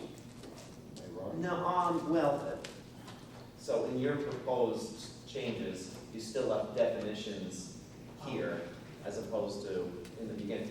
The general provisions of chapter 1, we were waiting on Steve Mednick to kind of give us proposals from around the state of like terms that are common in charters that should be defined. But that raises the question for you, which I've already posed to you on the side, about whether or not you're sure you want to keep your definitions here. And I'll just say, while most of these definitions, when I look at them, only appear in this section, there are terms like appointing authority that are only defined here and yet do appear in other sections of the charter. So what do you want to do? I think. And I know we've gone back and forth. I think our definitions of the civil service provisions are unique.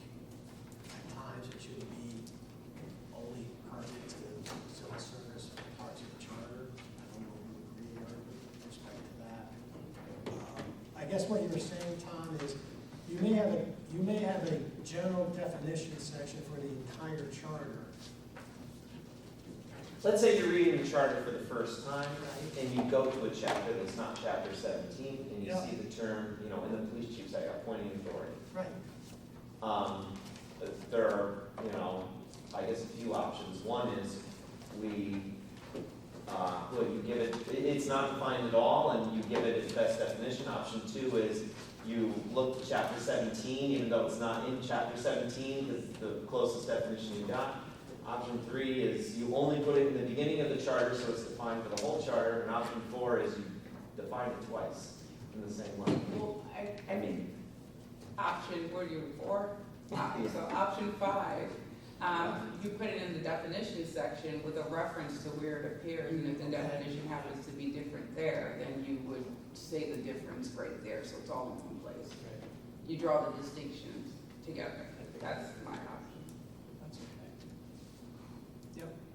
Well, on that similar note, yeah, right. Yeah, that would be allowed.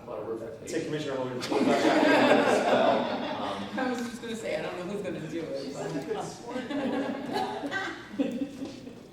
The severability clause, I think you can definitely kill that from this chapter, because there is one general provision for the whole charter, which I believe is in Chapter 1. I mean, this is small stuff, but. Yeah.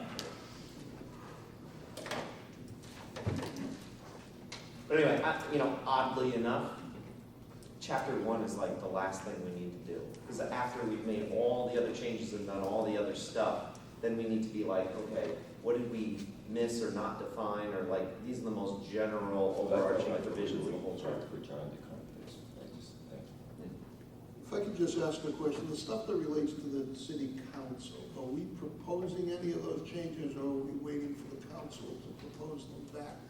When we submit stuff? No, I think we came up with concepts that we were asking the city attorney to draft for us. I think, They're probably in that new one that got sent. No, they're not. No? I don't have new language for council. No one gave me changes.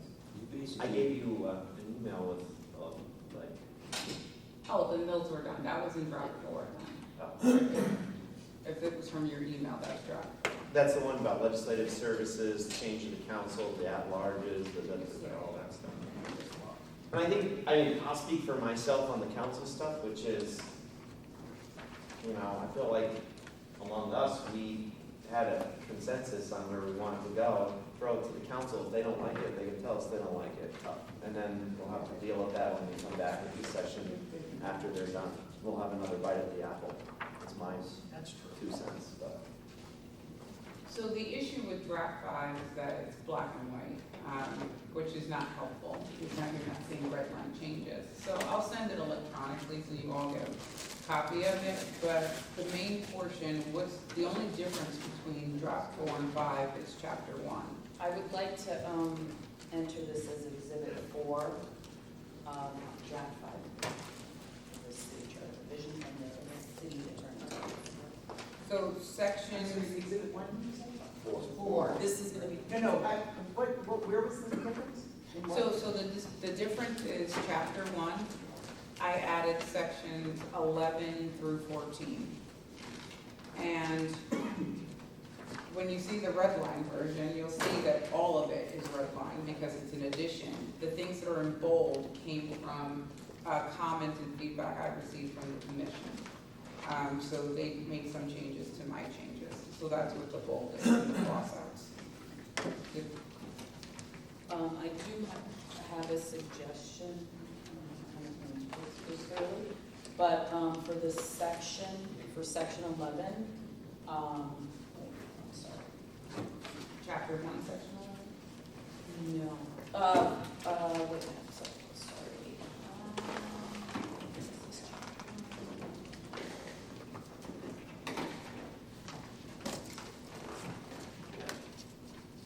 Yes.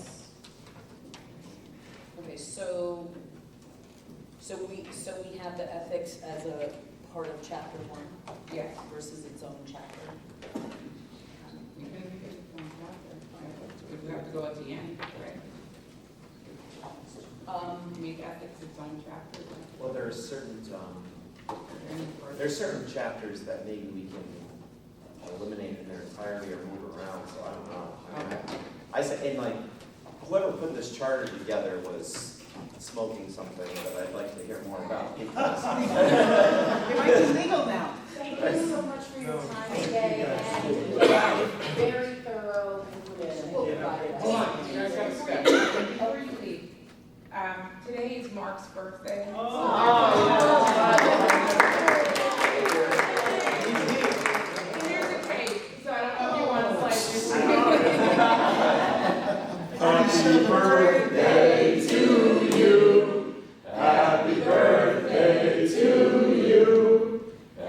Happy birthday, dear Mark.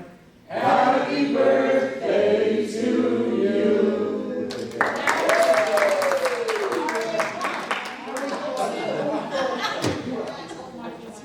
Touched in the heart, not the head today.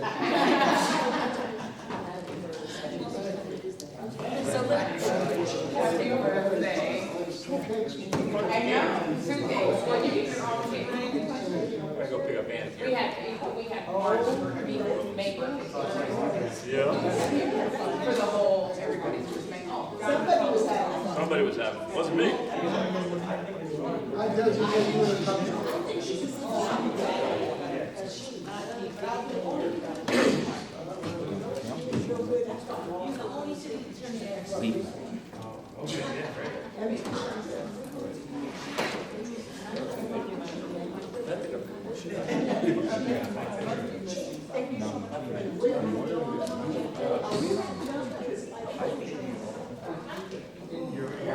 We didn't adjourn. No, I know, I saw that.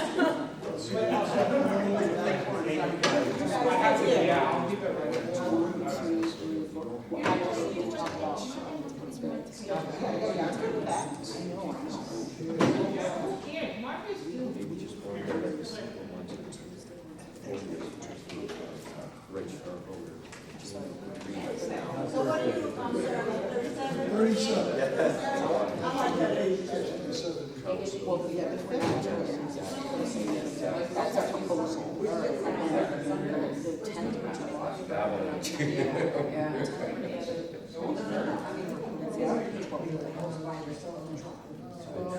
Oh, you know what? This is my office on my desk, as a reminder. You see your cake, before it's time here and now. I know this, thank you, I appreciate it, I'm sorry. Oh, it's still on. We're still on video, people. We need to get that together.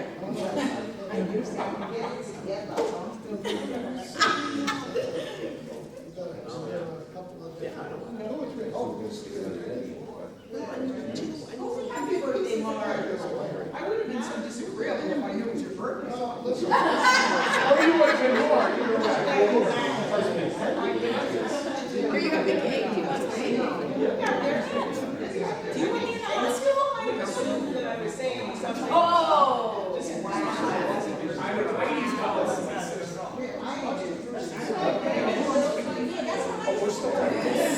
Yes, we are in a meeting. We're enjoying cake. This is the best commission ever.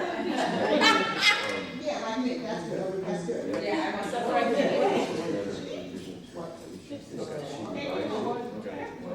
Mark's house is long. Okay, good. Yeah, and I still want to.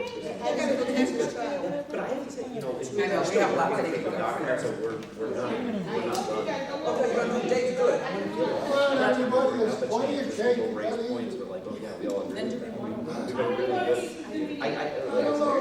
At least 3. Times you get some cake home, whatever it's like. No more of that. No more pieces either. But I should just. Right.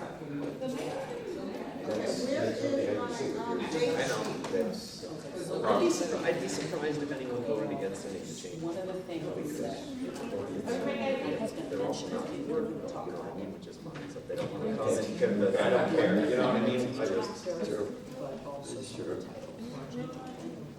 order.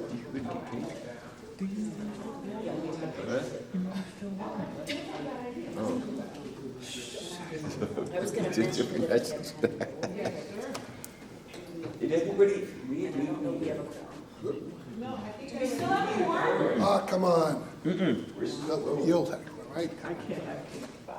Neither one of us. I think everybody. Happy birthday. You don't want it? Oh, yeah, I took a picture. Okay, thank you. I was just showing her like. Okay, come on, let's go to, let's do the thing.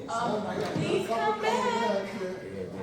Okay, come on. I mean, we have to give people a moment though, because we have been sitting here for, Yeah. since 9 o'clock in the morning. With no break. What? No, I don't, I can't eat that. That's great. Sleep. I think Oh, I'm sleep. going to a little bit of a recess. So, should we say like we're on the agenda on the 15th? We have to decide whether or not we're going to Yes, that's propose. What day? That's the question. We're looking at, You can say the 11th.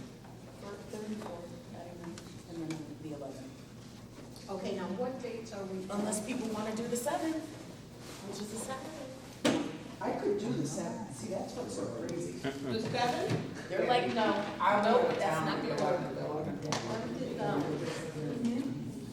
Your parade that day. Oh, no. And the 7th. What parade is it on the 17th? Yeah, no, we are not, no. Oh, it's gonna be, Juneteenth is gonna be on the 7th? Everybody's assignment is to go to that. I just found out when I was at the library. Okay, couple of things that we wanted to talk about. We have a lot to, make decisions on.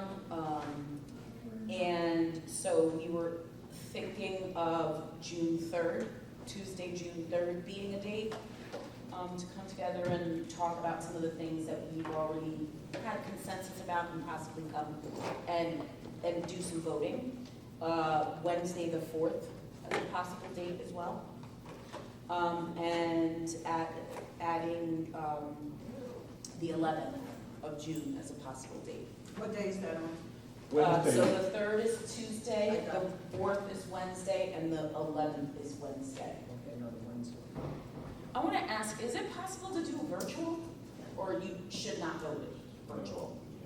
No, wait a minute. It's difficult just because of the way I'm sorry, what are we, We're trying to find a date to do some actual discussion and voting. We're not finding dates, we were asking about 3rd, 4th, and 11th, And 11th. adding those. Yes. The 3rd is weekend 11th. That's it? No more other dates, just those 3 days? To add to the The 5th, ones we have. 'cause So we have- June, the June, 12th, and the 10th. June 3rd, June 4th. I mean, I'm putting And it out June there, 11th. what do people think? And we already have the 10th and the 12th. The 3rd Right. worked out for me. Yeah, I can prefer the 11th, but you know, well, I'm okay. So we're keeping the dates that are there. We're The dates keeping that the are dates that are there, And but we're adding the June 3rd, 4th, and 11th. Because we've got a lot to get done, and we only have June 14th as our next Saturday. When is civil service coming back? And civil service is coming back on the 5th.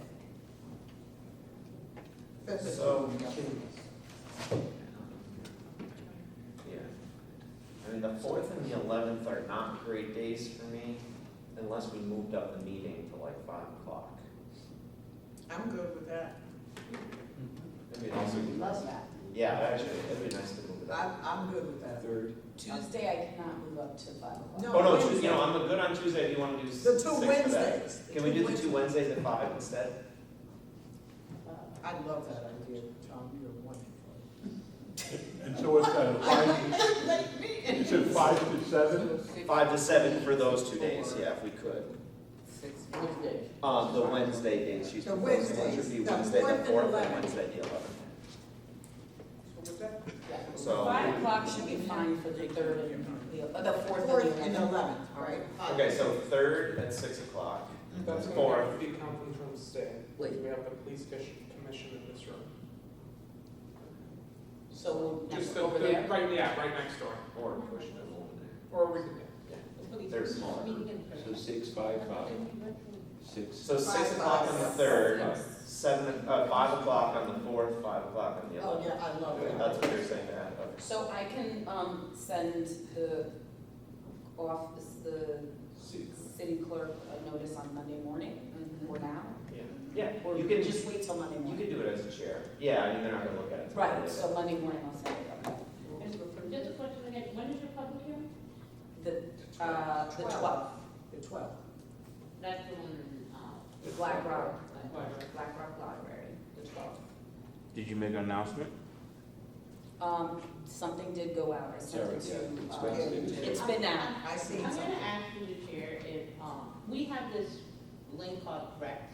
If, the chairs would like to do a video and we can push it out with your what Rec, what job, so you guys can come up and meet with Ashley, she can do a video of you both, of pushing out the next couple of public hearings to make sure we get some more people to show up.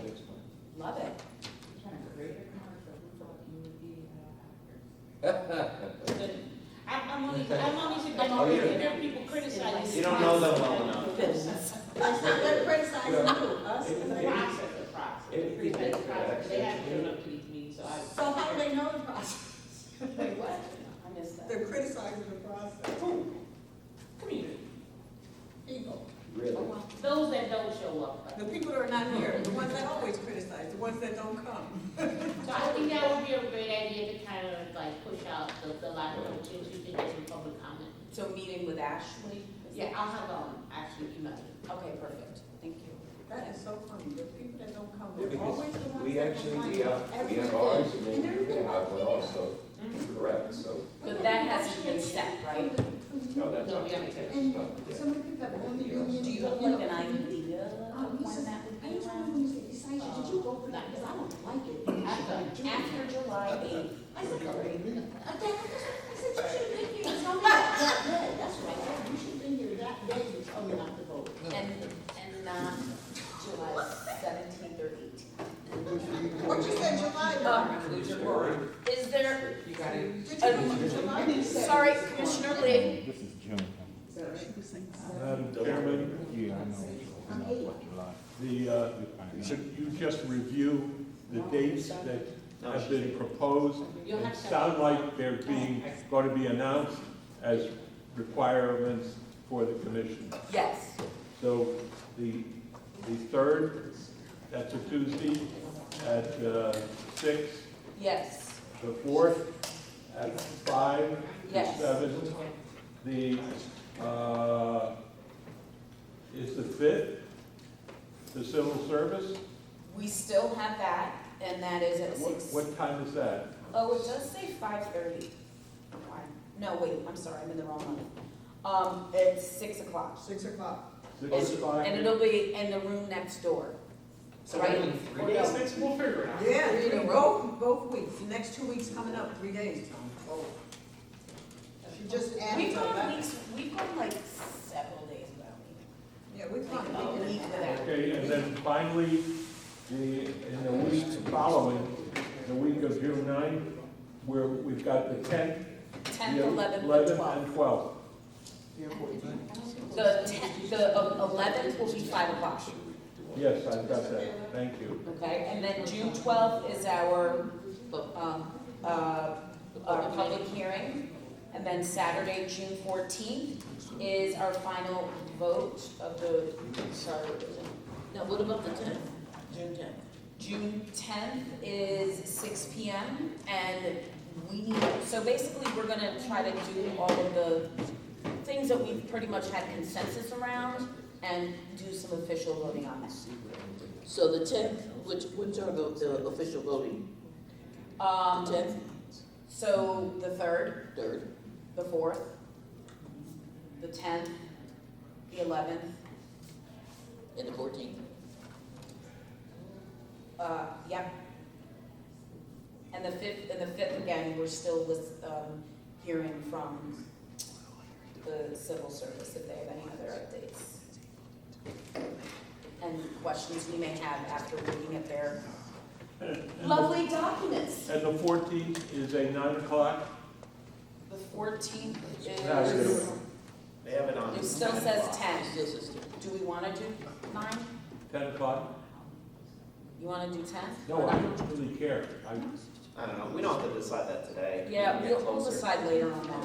Maybe. So, no, 1, 2, 3, 4, 5, 6. Gotta wait. Do we have to wait? For an To adjournment? adjourn? I don't think so. Not for an adjournment, as long as we're not doing business. Okay, so I will accept a motion to adjourn. Anyone? So moved. All right, that is 12:36, and we have Eaton and Lee. Thank you, everybody, for your time today. Good weekend, everyone. And thank you for your willingness to meet these additional days. That's really helpful. Thank you.